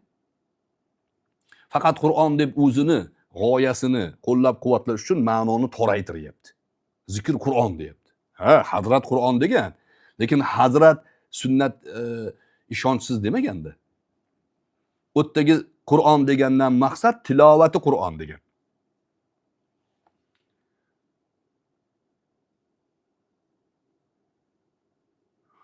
Asr namoziga ham zikr deyiladi. Asr namoziga. Kim aytgan buni desa, buni Nur surasi. Nur surasini o'qidim men. Asr namozi haqida Sot surasi 32-oyat. Qatoda va Suddi dan rivoyat bor. Qatoda ham shu mujohidlar qatoridagi mufassir. Suddi ham shunaqa mufassir. U ham aytayaptiki, annal murad bizikri fi hadhihi al-aya salatul asr degan.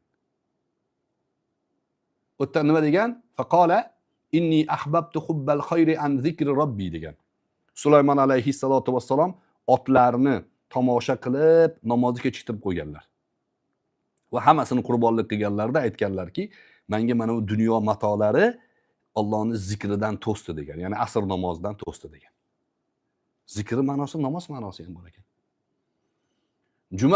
Juma surasida Alloh taolo nima deydi? Juma surasida.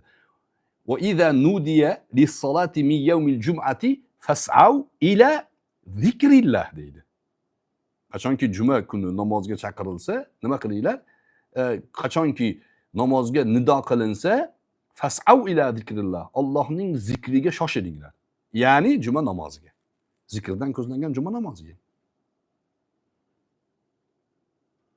Shariat ma'nosini ham yuqorida aytdim. Sharaf ma'nosini aytdik. Xabar ma'nosi ham bor. Inna nahnu nazzalna zikra deganda biz xabarni nozil qildik degan bo'lishi ham mumkin. U ham ichiga kiradi. Qur'on ham bor, lekin xabarni ma'nosi yo'q deya olmaysan.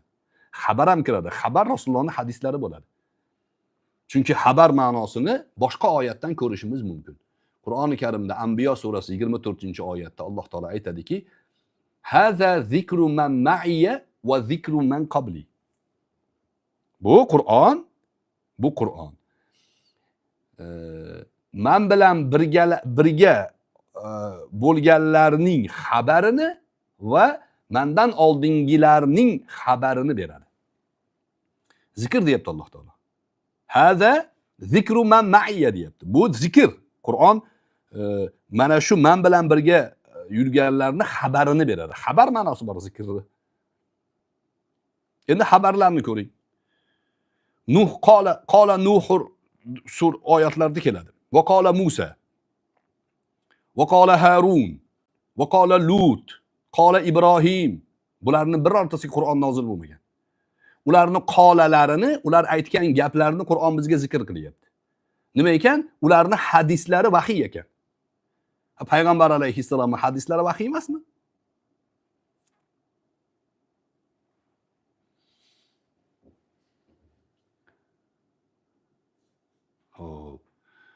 Shariat ma'nosini ham aytib qo'yay sizlarga oyatda. Toha surasi 124-oyat. Ochib o'qiysizlar. Va man a'rada an zikri fa inna lahu ma'ishatan danka va nahshuruhu yawmal qiyamati a'ma. Bu keladi alohida. Sadaqallohul azim. Ikkinchisi shariat ma'nosida. Jin surasi 17-oyat. Va man yu'rid an zikri robbi. Kim Robbining zikridan yuz o'girsa degan. Jin surasida. Ya'ni Robbining shariatidan yuz o'girsa degan ma'nosi bor. Zikrdan ko'zlangan murod al-mutawa'ad bil i'rad anhu huwa shar'ulloh. Shar'ulloh kitobulloh va sunnatu rasulih sallallohu alayhi vasallam. Zikr Rasulullohning shariati ham hisoblanadi.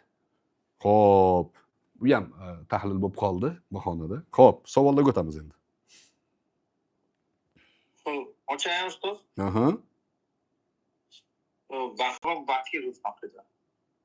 Mikrofon bo'lsin. Assalomu alaykum. Va alaykum assalom rahmatulloh. Nima yaxshimisiz? Chaqirasizlar. Ayyomlar bilan. Rahmat. Domla mavzu bo'yicha hozir savol bo'lib qoldi. O'shani Bahrom Bakirov. Xo'p.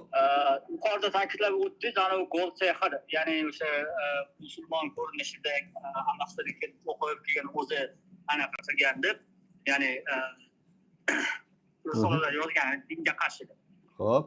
Bahrom Bakirov ham o'sha bizga dinimizga qarshi bo'lgan dushmanlarni ya'ni aytmoqchi bo'lgan narsam tayyorlangan maxsus odami bo'lishi mumkinligi to'g'risida hozir menda qanaqadir fikr paydo bo'ldi. Ya'ni ilmni o'shani o'qitib, tayyorgarlik ko'rsatib, olib chiqilgan maydonga.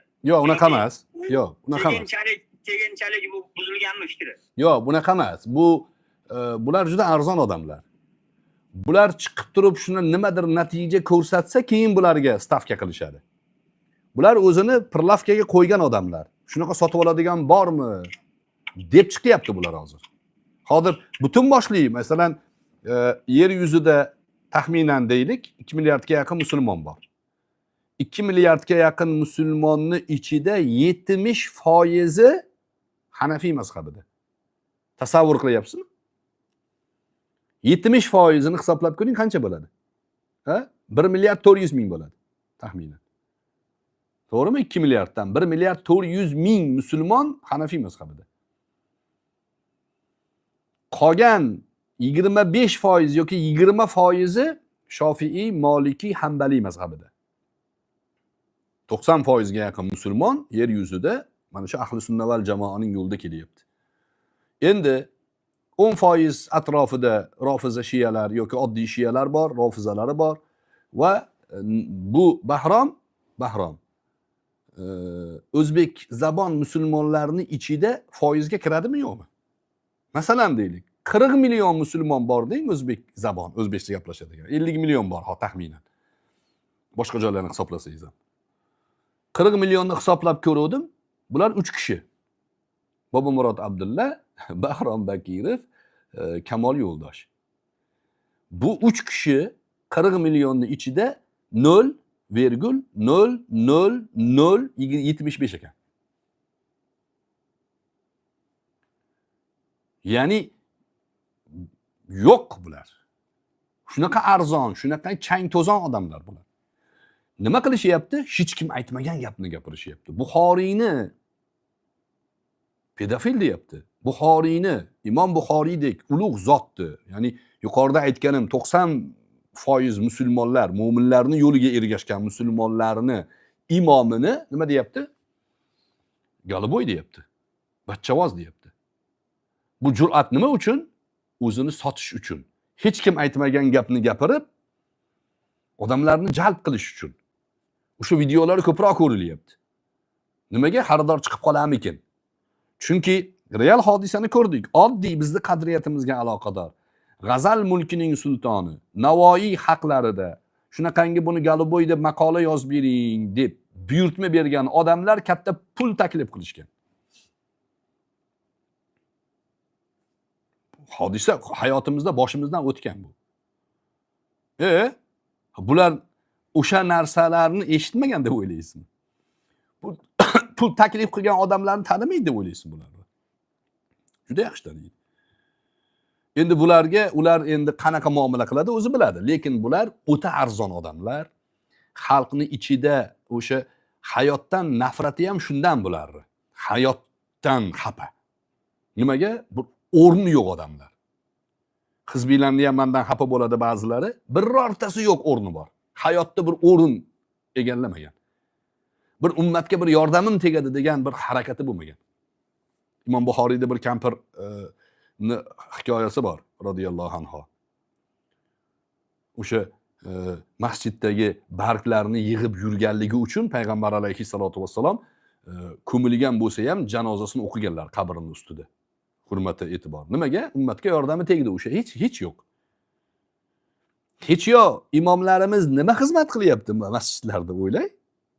5 vaqt namozini o'qib beryapti, savol javoblar qilishyapti, ihson xayriyalarga, janozalarga boryapti.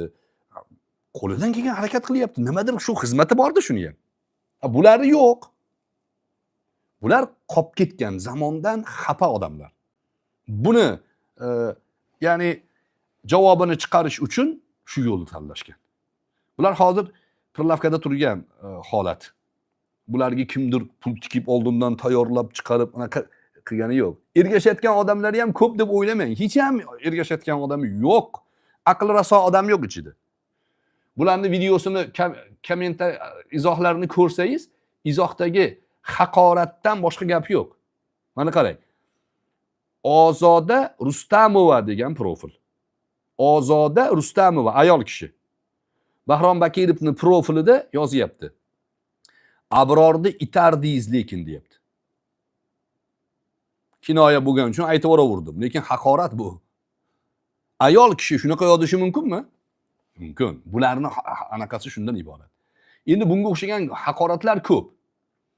Tushunmaydi, deyarli tushunmagan mavzuni nimaligini. Lekin shunaqangi ish qilishadi. Ya'ni demoqchi bo'lganim, bularni tayyorlab tiqqani yo'q. Bular o'zi borib o'sha botqoqqa tushgan. O'zi borib shu sassiq ichidagi sassiq narsani topib, o'shani gul deb yurgan odamlar. Turkiyaga borib bo'lmasa Abdulaziz Bayindir degan murtadni oldiga boradimi? Shuncha ulamo bor Turkiyada. Qancha ulamolar bor. Hammasini chekkaga surib, to'g'ri Abdulaziz Bayindir oldiga borgan. Abdulaziz Bayindir Alloh kelajakni bilmaydi degan odam. Alloh kelajagini bilmaydi degan. Shu odamga boryapti. Nimaga? Yuqorida aytdim men, 5 ta manbasi bor bularning. 5 ta manbaning bittasi ichidagi hayotdan xafalik. shuhratparastlik. Mana hech kim aytmagan gapni gapirsam, odamlarning ichida tanilaman, fath qilaman, ko'p narsani egallayman degan hayosizlik bor. Oqibat mana ko'rib turibsizlar. Qisqaroq shu. Rahmat domla, Alloh ilmingizga Salomat bo'ling. Faqat iltimos domla, bitta savolim bor edi, faqat u shaxsiyroq. Shaxsiy emas, anaqa masalada. Hozir musofirdamiz, domla, ilm talabida yuribmiz. Ya'ni Yevropada. Ko'pchilikda eshitdim, mana bu do'konlarda sotilayotgan misol tovuq go'shtlari bor-ku. Misol iste'mol qilishda tovuq go'shtlarida bu apparat qo'yilganlik hisobiga u haligi shubha bor halolligida degan ko'pchilikdan eshitdim. Shunga ozgina anaqa muammo bo'lib qoldi. Nima qilsa yesak bo'ladimi yoki shubhalangan narsadan tiyilgani ma'qulroqmi? Yo'q, shubha emas. Agar apparatda so'yilgan bo'lsa, joiz emas u. Shubha emas u, joiz emas. Apparatda so'yish mumkin emas. Chunki bismillah Allohu akbar demaydi apparatda. Jonli qo'l ushlab turgan pichoq emas u. Bitta boshida aytib qo'ysa qolgani ketaveradi degan u juda ham shoz, juda ham bir g'arib gap u. Endi men buni ko'p gapirganman. Oldingi suhbatlarimni agar eshitmagan bo'lsangiz, qisqaroq aytayin. Yevropada yashayotgan musulmonlarimiz, bizning xalqimiz shunaqa narsalarni ham ta'minotiga harakat qilish kerak. O'zinglar. Bu ham soha bir. Tijorat qilyapsiz, kuryerlik qilyapsiz. Bu ham bir soha. Qassoblikni yo'lga qo'yish kerak. Madaniy shaklda ozgina pul tikish kerak, 4-5 ta odam birlash kerak. Nechta aholi bor bizni Yevropada, mana taniganlaringiz. O'shalarning ro'yxatini tuzish kerak. Ilm bu, harakat, sizga bitta rizq. Buni qilish kerak, o'zimiz qilishimiz kerak. Qachongacha so'rab yuramiz? Qachongacha bu halolmi? O'zimiz chiqaraylik shuni. Boykot deb yuribmiz hozirgacha. O'zimiz chiqarmaymizmi? Qachon chiqaramiz? Men shu tarafdoriman. O'shaning uchun shunaqa savol bergan odamlarga har doim aytamanki, savol so'rab yuraverib bir kun tushasiz. O'sha shubhali narsani orqasidan haromga tushib qolasiz. Undan ko'ra uni yechimini qidirish kerak. Yechimi o'zimiz shunaqa sanoatni yo'lga qo'yishimiz kerak. Tushunarli-ga? Xo'p, keyingisini ochyapman ustoz. Abdul Vahhab degan haqida gapiringiz aytjon. Huzayfada ketib qoldimi? U siz gapni boshlaganingizda ketib qoldi ustoz.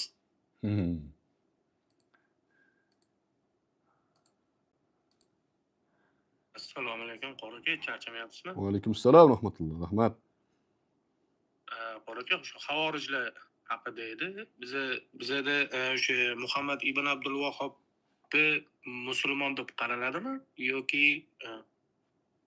boshqacha qaraladimi? O'zi umuman xavorij hukmi kofir hukmida bo'ladimi demoqchi edim. Ha, xavorijlar.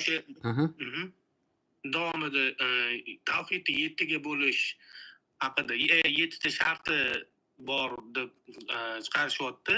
Bilmagan kofir deyishyapti. Uni adashmasam Muhammad ibn Abdul Vahhob o'ylab topganlar shekilli, bilmagan kofir deyapti, deymi? Ha, bu tushunarli. Muhammad ibn Abdul Vahhobni kofir demaymiz biz. Ahli sunna bo'lmagan deymiz. Siyosiy harakatda u odam o'sha mashhur harakat bor.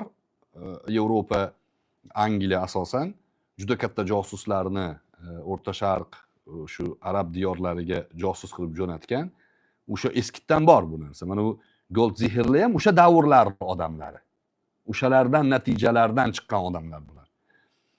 Islom olamiga hujum to'xtagani yo'q, to'xtamaydi ham. Esdan chiqarmanglar. Hech qachon to'xtamaydi. U urushlar, shu xurujlar shundan bo'lgan. Bugungi kundagi Suriya voqeasi bormi? Hozir O'rta Osiyoga ko'z tikishyapti. Doim shu janjalli joyi harakat qilish kerak. U nima bilan bo'ladi? Shunaqangi buzuq g'oyalar bilan bo'ladi. Muhammad ibn Abdul Vahhobni akasi ham tanqid qilgan. Muhammad ibn Abdul Vahhobni sunnatdan chiqqanligini aytishgan o'zining davrida. Ibn Obidin zamonamizda havoriji degan. U paytida juda raddiyalar yozilgan, lekin kuchi yetmay qolganligi uchun ularni hammasini bostirib yuborishgan. Katta davlat qurishganda chunki hali ishni egallashgan. Saud oilasi bilan Qudanda bo'lgan va bular olgan asosan. Hukumatni ular, muftiylikni bular davom ettirishgan. Biz kofir demaymiz. Endi Havorishlarni kofir deyiladimi desa, oz sonli ulamolar kofir degan. Chunki hadislarda yaxrujuna minad-din kama yaxruju sahmu minar-rami degan hadisni dalil qilishgan. Ular dindan o'q o'ljadan teshib kirib chiqib ketgan singari chiqib ketadi deyishgan. Dindan chiqqan odam kofir bo'ladi deyishgan. Lekin ko'p ulamolar ularning kofir emasligini aytishadi. Nimaga desa, biz uni qalbidagi to'rini, qalbidagi niyatini bila olmaymiz baribir. Alloh bilan banda o'rtasidagi sir u. O'shuning uchun la ilaha illalloh deyaptimi? O'shani e'tiboridan mo'min deymiz. Ya'ni Qur'oni Karimda sizlarga salom bergan odamlarni lasta mu'minan demanglar degan. Ha? Va alqa ilaykumus salama lasta mu'minan. Sizlarga assalomu alaykum degan odamlarni sen mo'min emassan demanglar degan. O'shaning uchun bularni kalimasiga ko'ra biz musulmon deymiz. Islomda buzishlik xatarli bo'lgan hududlar bor, chegaralar. O'sha chegaralarni buzsa, unda dindan chiqadi. La ilaha illalloh desa ham. Masalan, Qodiyoniylar dindan chiqqan. Nimaga dindan chiqqan? Ular islomda muhim bo'lgan, zavobit bo'lgan, ha? Dindagi zaruriy masala bo'lgan narsani inkor qilishadi. Payg'ambarlik davom etadi deydi. G'ulom Ahmad Qodiyoniy payg'ambar deydi. Lekin la ilaha illalloh Muhammad Rasululloh deyishadi. Ana u kalimasi bu kalimasini yolg'onga chiqaradi. Men qaynoq marojni yedim degan gap u. U bo'lmaydi, qaynoq marojni bo'lmaydi. Muzni o'choqqa qo'ydim, qaynab yondi degan gap mantiqan zid bo'lar. Lekin asosiy zavobitlarga qarshi chiqmaydi-yu, lekin ahli sunna sifatiga qarshi chiqib qoladi. Musulmonni kofir deydi. Masalan, xilofat o'rnatishimiz kerak. Mana hadislar shunaqa ma'noga ifoda qilyapti deydi. Ahli baytdan so'rashimiz kerak. Qolgan sahobalar adashgan deydi. Bularni ya'ni mubosharatan kofir deb bo'lmaydi. Ularni o'rganish kerak. Muhammad ibn Abdul Vahhobni ham kofir demaymiz. Tushunarligi? Tavhidni 7 Ha. sharti haqida ham. Tavhidning 7 shartini ham Muhammad ibn Abdul Vahhob qo'ygan. Ular o'sha o'zi tavhidni 3 ga bo'lishdan chiqqan bu. Tavhidni 3 ga bo'lish ehtiyojiy paydo bo'lgan narsa. Ibn Taymiyo rahimahulloh davrlarida paydo bo'lgan. Buni bo'lishdan ko'zlagan maqsad qabr ziyoratini man qilishlik uchun shu narsani o'ylab topishgan. Qabr ziyoratini qilgan odamlarni kofir deyish uchun dalil kerak. Nima dalil desa, tavhid 3 ga bo'linadi deyishgan. Rububiyat, uluhiyat, asmo sifat deyishgan. Siz rububiyatga iymon keltirasiz, mushriklar ham iymon keltirgan deyishgan. Bu gap to'g'ri emas. Mushriklar rububiyatga ham iymon keltirmagan. Fir'avn qola ana robbukumul a'la deyapti. Fir'avn ham rububiyatga iymon keltirgan deyishadi. Yo'q. Fir'avn o'zini Rob degan. Men dunyoni boshqaryapman degan. Qola ana robbukumul a'la degan. Fir'avn rububiyatni da'vo qilgan. Bu xato bo'lgan Ibn Taymiyo rahimahulloh tomonidan. Uchinchisi uluhiyat deyishgan. Ana shu uluhiyatdan kofir qilib chiqarib olishgan keyin. Qabr ziyoratini qilgan odamlar sanlar ana qabrga sig'inyapsan deb tuhmat qilishgan. Kim qabrga borib sig'inadi? Haqiqatda borib sig'insa kofir bo'ladi, to'g'ri. Qabrga borib sig'ingan odam kofir bo'ladi. Uni muammosi yo'q, uni bilamiz. Lekin ya'ni qabrga borib ziyorat qilsa, hadis shariflariga ko'ra, uni nimasi kofir bo'ladi? Muhammad ibn Abdul Vahhob o'shandan keyin tavhidni 7 ta sharti bor. Tog'ut masalasi, masalan, hukm Allohniki degan gaplar. Bularni bilmasa kofir bo'ladi deyish, musulmonlarni kofirga chiqarish, musulmonlarni zaiflashtirish uchun o'ylab topilgan. Islom tarixida birinchi zohir bo'lgan bid'at musulmonlarni kofir deyish bid'at. Bular shundan ta'sirlangan. Tushunarligi? Rahmat Qo'rga. Oxirgisi yana bittasi bor edi. Abu Hanifa rahimahullohni Qur'onni maxluq degan yanga Jahmiy kofir deb gap chiqarishyapti, shu haqni ham. Yo'q, yolg'on gap. Qur'onni maxluq demasdan Qur'on kalamulloh g'ayri maxluq degan matni turibdi. Ibn An yozdirgan ya'ni Fiqhul Akbar asarida Al-Qur'an kalamulloh g'ayri maxluq degan. Al-Qur'an maxluq desa xato bo'lardi. Al-Qur'an g'ayri maxluq desa ham xato bo'lardi. Nimaga? Qur'on deganda nimani tushunasiz siz? Qur'on deganda odamlar mushafni ham tushunadi-da. Mushafni maxluq emas degan bo'lib qolasiz. Al-Qur'an g'ayri maxluq desa.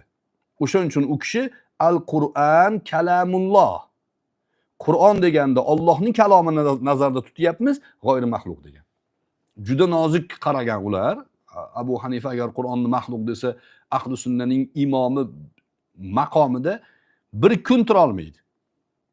Shunday tushirib yuborishadi. Chunki bizni dinimiz shaxslarga suyanmaganda, usulga suyangan, Qur'on sunnatga suyangan. Qur'on sunnatga bog'liq odamlar imomatligida 1400 yildan beri kelyapti. O'shaning uchun bular hammasi tuhmat va bizni ichimizga kirgizilayotgan shu tashvish, yuqorida aytdim-ku, u tashvishni sovutqichlari yo'q. Iloji boricha shu muammoni qaynoq ushlab turishsa.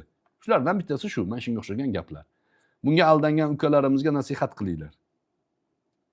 Sen ayiqqa dushman do'stmisan, menga do'stmisan? Musulmonmisan? Nimaga musulmonlarni imomlariga til uzatyapsan? Bu yerda g'urur bor. O'sha hayotdan xafalik bor, jaholat bor. Imom Abu Hanifani yomon ko'rsa munofiq yomon ko'radi. Imom Abu Hanifani iymoni butun odam yaxshi ko'radi. Tushunarlimi? Hop, ustoz kengisini o'xshatdim. Richard Dawkins ham kelibdi. Ateizmi bu kishi yo? O'ynatam beri. Siz bilan ko'p gaplashgan. Ana umi? Oldin sunnat inkorchisi bo'lib olib ateistlik qilib yurganmi yo? Ochinchi qaysi ateist bu? Nimani gaplashmoqchilar? Hop. Richard. Ochdim. Rahmat. Nimaga xayrli kech, tong. Abror aka, men sizga bitta savol bermoqchi edim. Xo'p. Odatiy rutinadan tashqarida, aynan din haqida emas, shunchaki siyosatga bo'lgan qarashingizni bilsam bo'ladimi? Chunki islomda adolatga ham urg'u ko'p beriladi-yu. Sizdan berasizmi urg'u? Xo'sh. Sizdan berasizmi urg'u adolatga? Albatta. Qattan adolatga urg'u berasiz? Islomga ishonmaysizki? Jamiyatning normalariga qarab adolatga urg'u beramiz. Jamiyatning normalari har xil bo'ladi. Qayerda yashayotganingizga bog'liq. Eronda yashasangiz, jamiyatning normalari bu yerda soqol qo'yib, sallaverib yurishingiz kerak. Adolat o'sha. Amerikada yursangiz, Shvetsiyada yursangiz, aptekadan nasha sotib olib chekib yura olasiz. Adolat normasi, adolat deydi ular. Adolat normasi qayerda bor sizda? Ateistlarga hayron qolaman-da. Sizlar adolat deganda o'zi qayerdan, nimani olasizlar sizlar? Yo'q-ku sizlarda. Adolat tushunchasi, ertaga hayot yo'q-ku sizlarda. O'lgandan keyin yo'q bo'lib ketasizlar-yu. Xo'sh.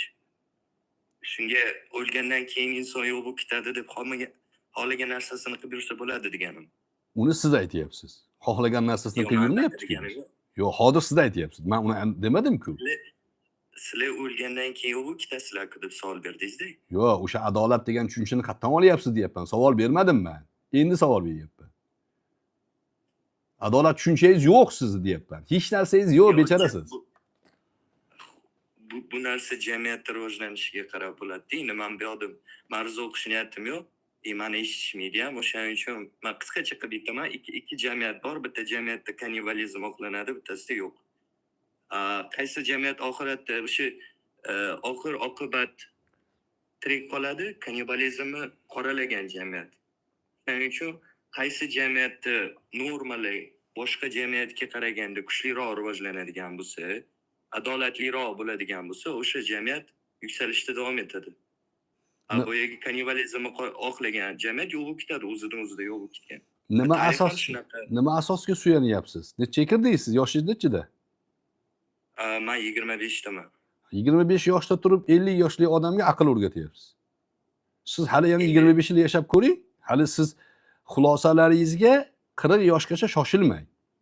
Mana shu xulosam aniq mana. Palonchi bundoq bo'lib ketdi, pistonchi undoq. Shoshilmang. Sizga nasihat. 40 ga kirasiz-ku. 40 ga kirganingizdan keyin orqa hayotingizga bundoq qaraysiz. Keyin aytasiz, mana bu xulosam to'g'ri ekan, mana bunisi noto'g'ri ekan deysiz. Hozir siz xulosaga shoshilmang. Xo'p, savolingizni bering. Bu siz aytayotgan gaplaringiz ritorika. Bo'ldi, boshqa narsa emas. Bilasizmi ritorika nimaligini? Men o'zim falsafada o'qiganman. Nima degani ritorika?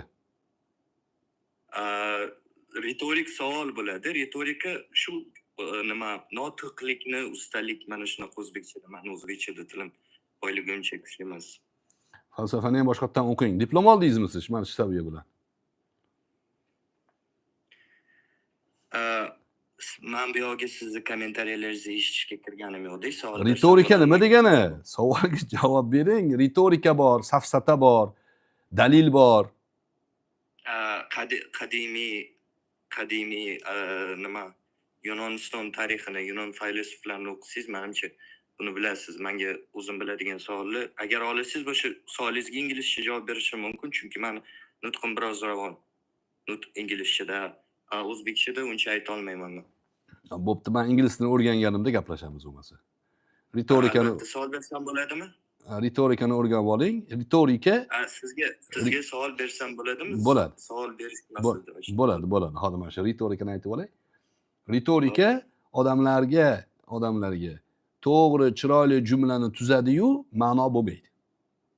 Mavzuga aloqador bo'lmaydi. Ritorika qilaveradi. Ritorika shunaqa degani. Xo'p, safsata ritorikadan ustun turadi. Safsata falsafani birinchi qadami hisoblanadi.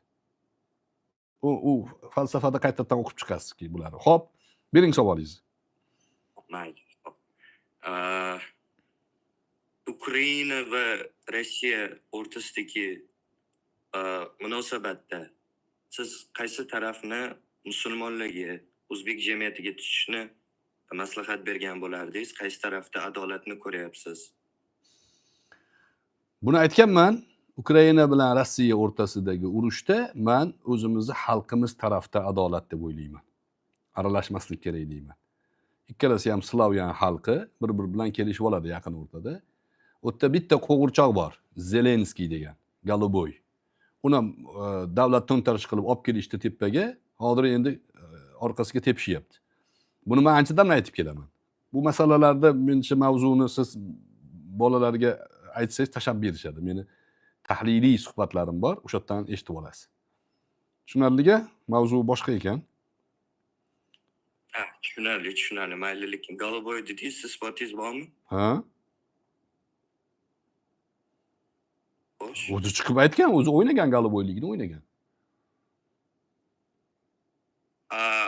Men bitta aktyorni bilaman, Gitler rolini o'ynaganda, u Gitler shaxs.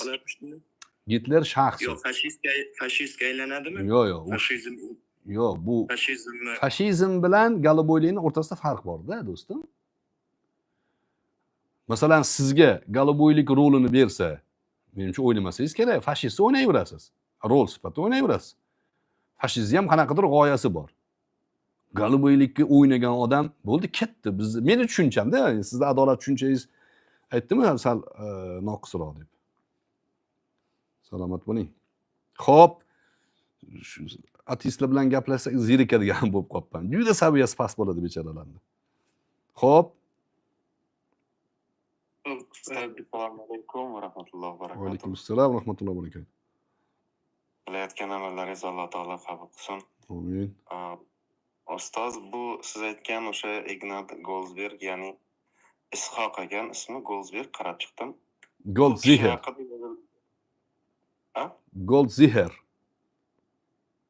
Ignat Goldziher dedingiz. Men xato yozyapman.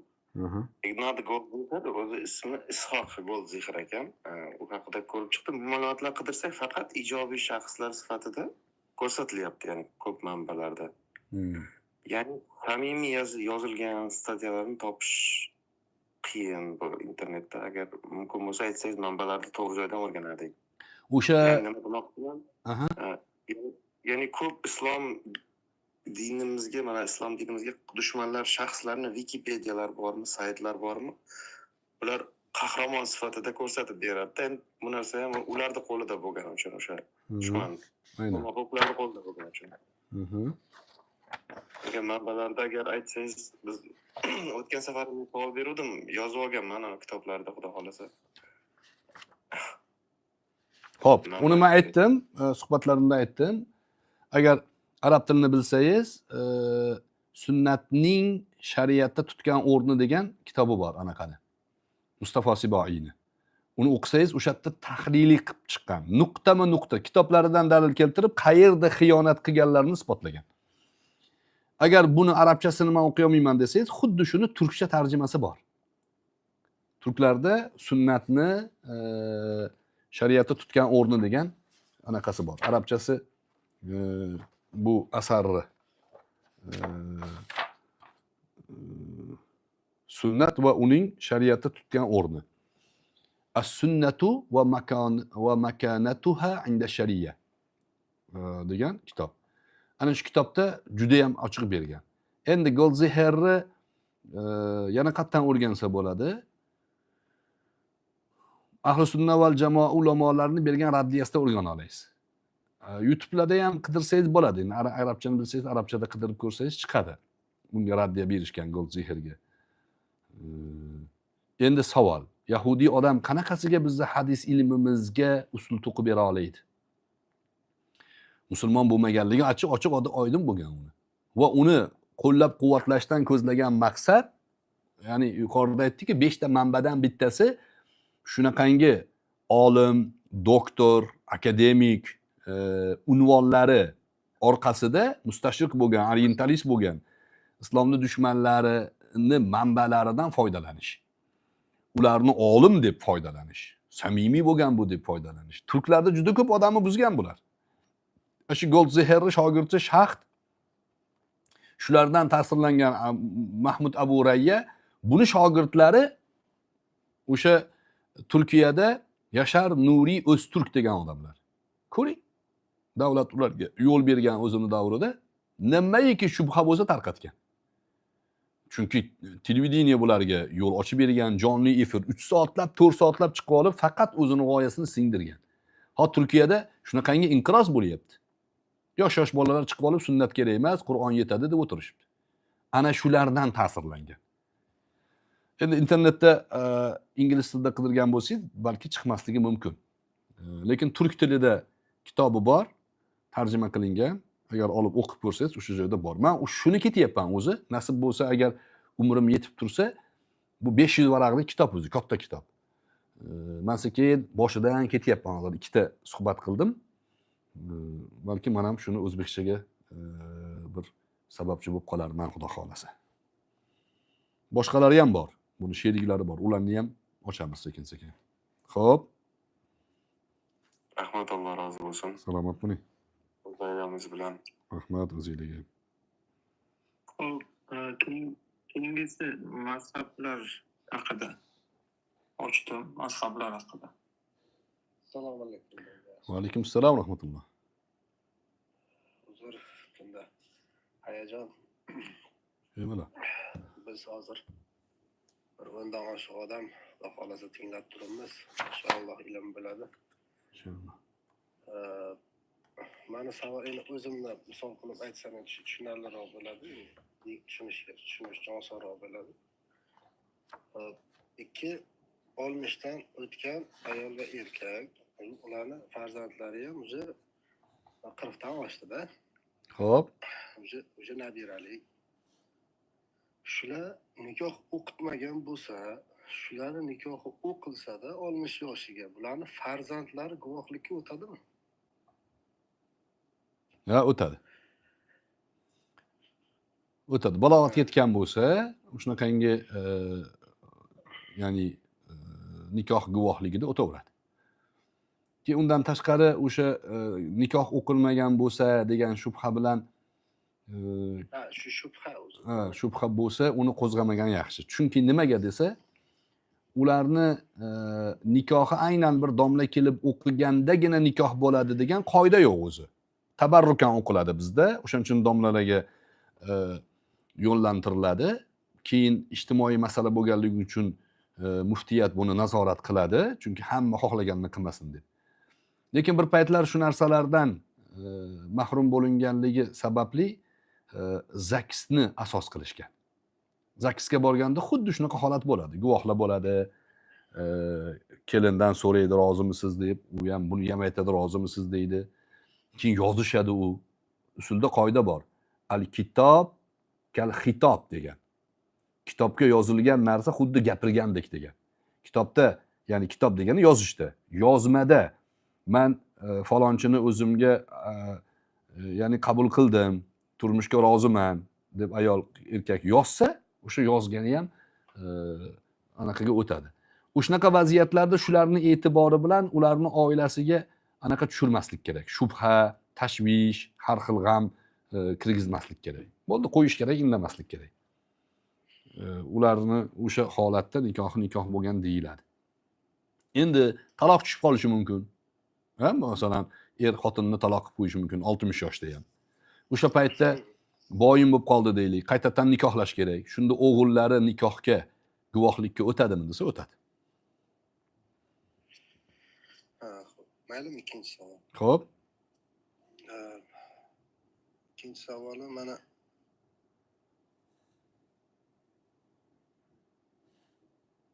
Mikrofoningiz bekilib qoldi. to'ylarga keyin shu ma'rakalarga borsak, yana men Buxorodaman, Shiva g'alati. Yo'q, bego'na. To'ylarga, ma'rakalarga borsak, mana qo'y so'yarlar-ku. Aha. Qo'y so'ygan payt oldi oyog'ini lapatka deydi, bizning qishloqchasiga bunday qismi bo'ladi, yapaloq. Go'shtni ajratib, bolta urib o'tib Ha. Shu endi masalan biz Xudoyini Alloh roziligi uchun, qurbonligi uchun so'yamizda, agar bu amal bid'at bo'lsa, bu qurbonlik qabul bo'ladimi? Ya unga aloqasi yo'q. Ha, unga aloqasi yo'q. Agar bid'at bo'lmasa, nima uchun shunaqa qilinadi degan savol. Sehrgarlar foydalanadigan gap bor. Sehrgarlar sehr qiladi, olib o'shang sindirib qo'ysa, unga qilolmaydi degan gap bor. Endi qassoblarning urfida kelayotgan narsa u. Uni qurbonligingizga aloqasi yo'q.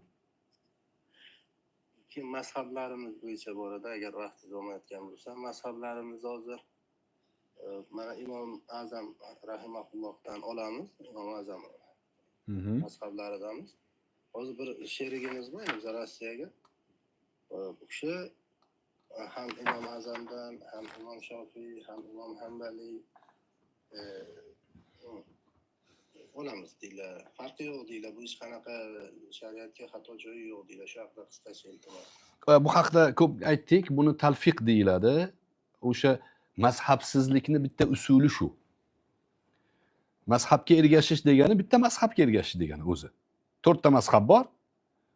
Vaziyatga qarab, atrofingizdagi ulamolarni holatiga qarab, kitoblarni mavjudligiga qarab, o'sha mazhabda tursangiz sizga qulay bo'ladi. Masalan, O'zbekistonda turib Hanbaliy mazhabini qabul qilib olsangiz, qiynalasiz. Ustozlar yo'q Hanbaliy mazhabida o'qigan, kitoblari yo'q. O'shaning uchun bu diyorlarda Hanafiy mazhabi ma'qul. Hanafiy mazhabiga ko'ra kitoblar bor, ulamolar o'sha mazhabda o'qigan. Endi bir odam Hanafiydan ham olaveramiz, Shofiydan ham olaveramiz, baribir shariatdan chiqamiz-ku desa, u aslida ikkalasidan ham olmoqchi emas, nafsiga ergashmoqchi. Hanafiylardan o'ziga yoqqanini olyapti-da, Hanafiylardan yoqmagan paytida Shofiyga sakrayapti. Ha, bunaqa qilsa zinoga ham fatvo topsa bo'ladi. Zinoga, mast qiluvchi ichimliklarga fatvo topsa bo'ladi. Bunaqa usulda. Ha, Qur'onni o'zida ham shunaqa narsalar bor. Xohlagan joydan olib qilaman desa. O'shaning uchun bu masalalarda mutaxassis bo'lmagan, ilm o'qimagan odam bunaqa da'vo qilmaslik kerak. Payg'ambar alayhissalatu vassalomdan hadis bor. Man qala fil Qur'ani bighayri ilmin falyatabawwa maq'adahu minan nar. Bir rivoyatda va in asaba fa axta deganlar. Termiziy Bayhaqiy rivoyat. Kim Qur'ondan o'zining fikri bilan ma'no aytsa, joyini jahannamdan tayyorlab olsin. Ikkinchi ma'nosi, ikkinchi rivoyatda to'g'ri topsa ham xato qilgan bo'ladi. Nimaga? Chunki unga yuklatilmagan masalani bo'yniga ko'tarib olyapti. Olimman deyapti. Shofiydan ham olaveraman, Hanbaliydan ham. Yo'q, noto'g'ri bu. U odamni yaxshilab tekshiring, nafsidan olyapti u. Talfiq joiz emas. Talfiqni o'zini qoidalari bor, unga bilgan odam qiladi uni. Bilmagan odamga haqqi yo'q. Mazhab masalasi bizni Nuh kemamizga o'xshaydi do'stlar.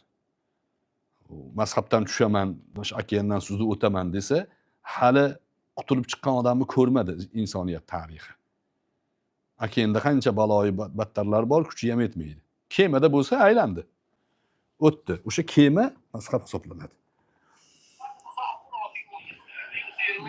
Ma'qulmi? Xo'p.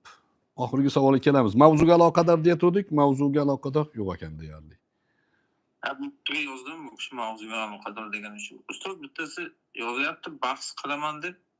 Lekin mani fikrim o'sha 5 sunnat bu bola, agar qarorsak, nima qilsak, ochaymi ustoz? Ochingchi? Xo'p, ochyapman. Bahs qilamiz. Agar o'sha bo'lsa, Ani tom ketgan bo'lsa, uni bahs foydasi yo'q, chunki bu hech narsani bilmagan odam doim yutadi. Xo'p, mana shu bahs qilaman domla degan profil gapiring. Nimani bahs qilmoqchisiz?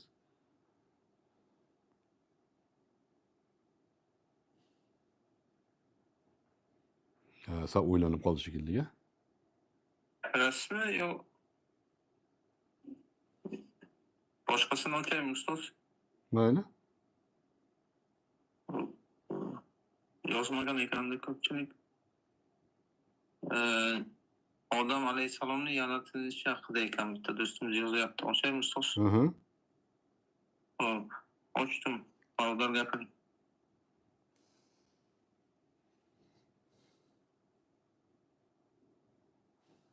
Mikrofonni bitta bosib gapirasiz. Assalomu alaykum. Va alaykum assalom va rahmatulloh. Ustoz yaxshimisiz, salomatmisiz? Alhamdulillah, rahmat. San barakatli qilsin. Ustoz bir anavi eshitdim, inson yaratilishi payg'ambarimizni anchadan beri eshitganman, lekin aniq kimdan anavi dalil haqida xabarim yo'qdi. Alloh taolo insoniyatni payg'ambarimizni yaratayotganda bir nurni yaratgan va uni o'zini arshiga ilib qo'ygan, qanchadir vaqt eshitganman. Keyin uni nurlaridan dunyolar yaratilib, keyin Savolingiz bormi? shunaqa deb eshitdim. Xo'p, bor, bunaqa hadis bor, zaif hadis. Abdurrazzoq musannafida keladi bu hadis. Nuri Muhammad alayhissalatu vassalom haqlarida. Zaif hadis deydi ulamolar. Zaif bo'lsa-da, ma'nosini ya'ni inkor qiladigan darajada bir anaqasi yo'q, razolati yo'q. Chunki Qur'onda ishora qiladigan oyatlar bor. Va ma arsalnaka illa rahmatan lil alamin degan Alloh taolo. Sizni biz butun olamlarga rahmat qilib jo'natdik. Butun olamlarni ustida rahmat. Olamlar qancha olamlar bor? Allohdan boshqa hamma mahluqot olam o'zi. Butun olamga, demak, o'sha bog'lasa bo'ladiganroq ma'nosi bor. Lekin zaifligini aytish kerak hadisni. Hadis bor, zaif, sanadda zaifligi bor deyiladi. Amal masalasiga aloqasi yo'qda buni. Endi unga qo'shib turib boshqa narsalarni ham mubolag'a qilib qo'shib olishsa, yo to'xta deyiladi. Bunaqa narsalarda islom shariati, ahli sunnaning usuli tavaqquf. Payg'ambar alayhissalatu vassalomdan aniq ko'rsatma kelsa, g'aybga tegishli masalalarda o'shani aytiladi. Mana qabr haqida hamma xohlaganini gapirash to'g'ri emas. Aniq sahih hadis bo'lish kerak.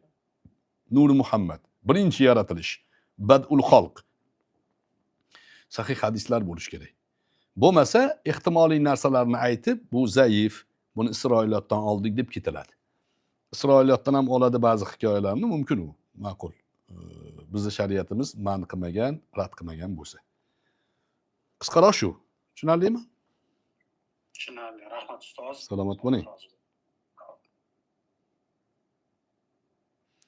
Xo'p. Bitta imkon beramizmi? Xo'p. Bahs qilaman, yana qo'lni ko'taryapti. Ochaymi, nima qilasiz ustoz? Men ochdim. Ha, xo'p. Gapiringchi, bahs qilaman. Ovozingiz eshitilmayapti-ya.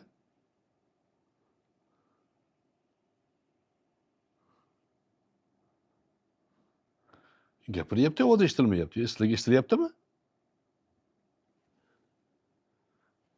Yo'q, ustoz eshitilmayapti lekin. Men chiqib qaytadan kirish kerak menimcha.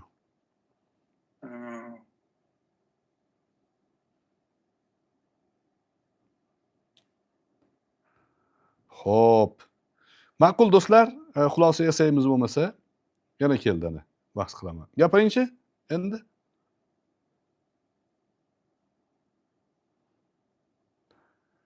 Eyvoh.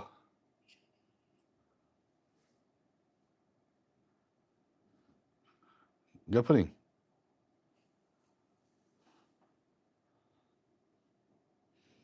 Xullas, bahs qilmas ekan bu kishi. Bahs shu ekan. Xo'p, do'stlar, xulosa yasaymiz. Demak, ideologik ma'noda islomga qarshi qo'zg'atilgan fitnalar mustashriqlar tomonidan jiddiy shaklda ishlab chiqilgan.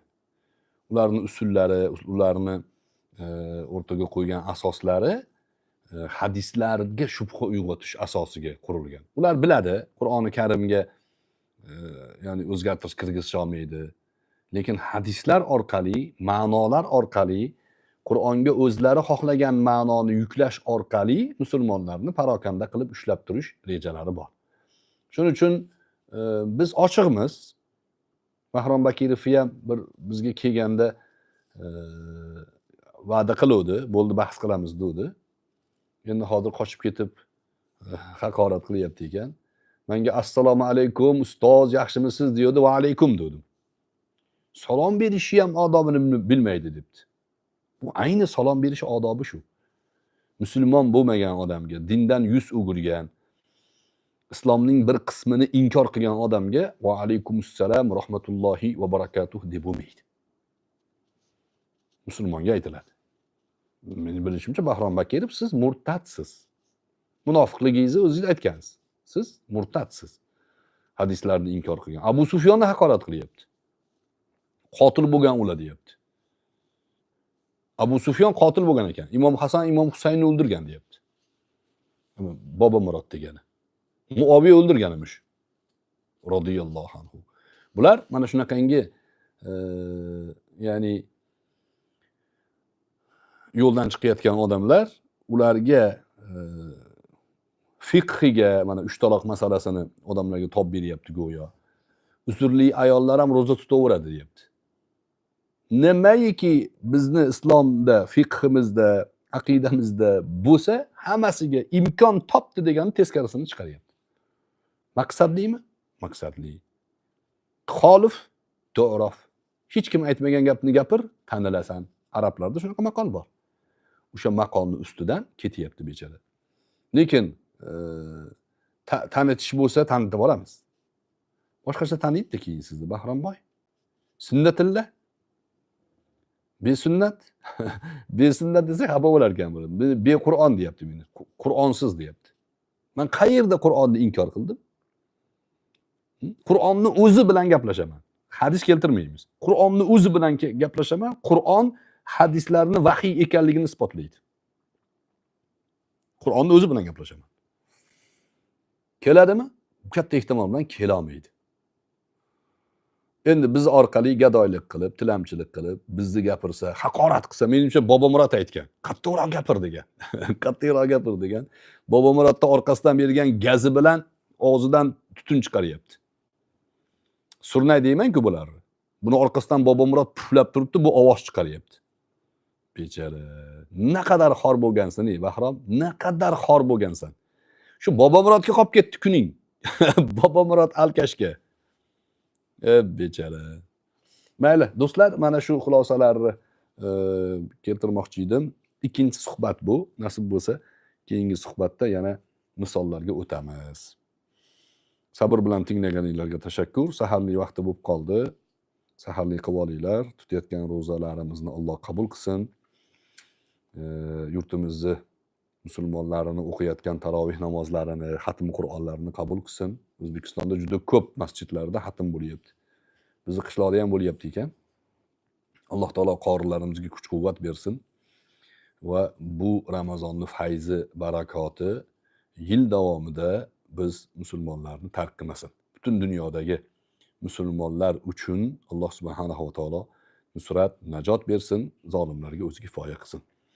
سبحانك اللهم وبحمدك نشهد أن لا إله إلا أنت ونستغفرك ونتوب إليك وآخر دعوانا أن الحمد لله رب العالمين السلام عليكم ورحمة الله وبركاته.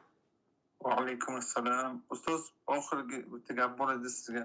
Xo'p, Mana shu erkin ittifoddagi birodarlar bilan inshaalloh Moskvada bir ish boshlayapmiz. Sizdan duo so'rayapti. Halol sushi ochmoqchi bizlar. Set qilmoqchi niyatimiz bor. Alloh ishlaringizga rivoj bersin. Hojat namozi o'qinglar, hojat namozi bilan boshlanglar. Ayniqsa payshanba kechasi, jumaga o'tar kechasi hojat namozi o'qib ish boshlash kerak. Alloh taolo barcha musulmonlarning ishlariga rivoj bersin. Ular qatori sizlarni ham Alloh taolo ishlariga barakot, fayz, futuh, katta yutuqlar ato qilsin. Ko'pchilikka xizmat qiladigan boylardan qilsin. Boylikni ko'pchilik yutuq deb o'ylar ekanda, boylik yutuq emas do'stlar. Boyligingiz bilan kimga qancha xizmat qila olganingiz yutuq. Esdan chiqarmang. Nimadir xizmat qila olsangiz yutuq bo'ladi. Mana shuni reja qiling. Ko'p pul topaman demang. Pulni ko'p topsangiz balo bo'ladi, yomon bo'ladi. Fir'avndan ko'ra Qorunning zarari katta bo'lgan. Chunki ichkarida bo'lgan, puli ko'p bo'lgan. Bani Isroildan bo'lgan. Lekin oddiy qo'lingizda ozgina pulingiz bor, xizmat qilyapsiz, ko'pchilikka yordam istayapsiz. Shu niyatni qiling, Alloh taolo barakot beradi. Va ishinglarga rivoj, biz ham haqqimizga duo qilinglar. Tashakkur. Assalomu alaykum va rahmatullohi va barakatuh. Va alaykum assalom va rahmatullohi va barakatuh. Rahmat ustoz, Alloh rozi bo'lsin.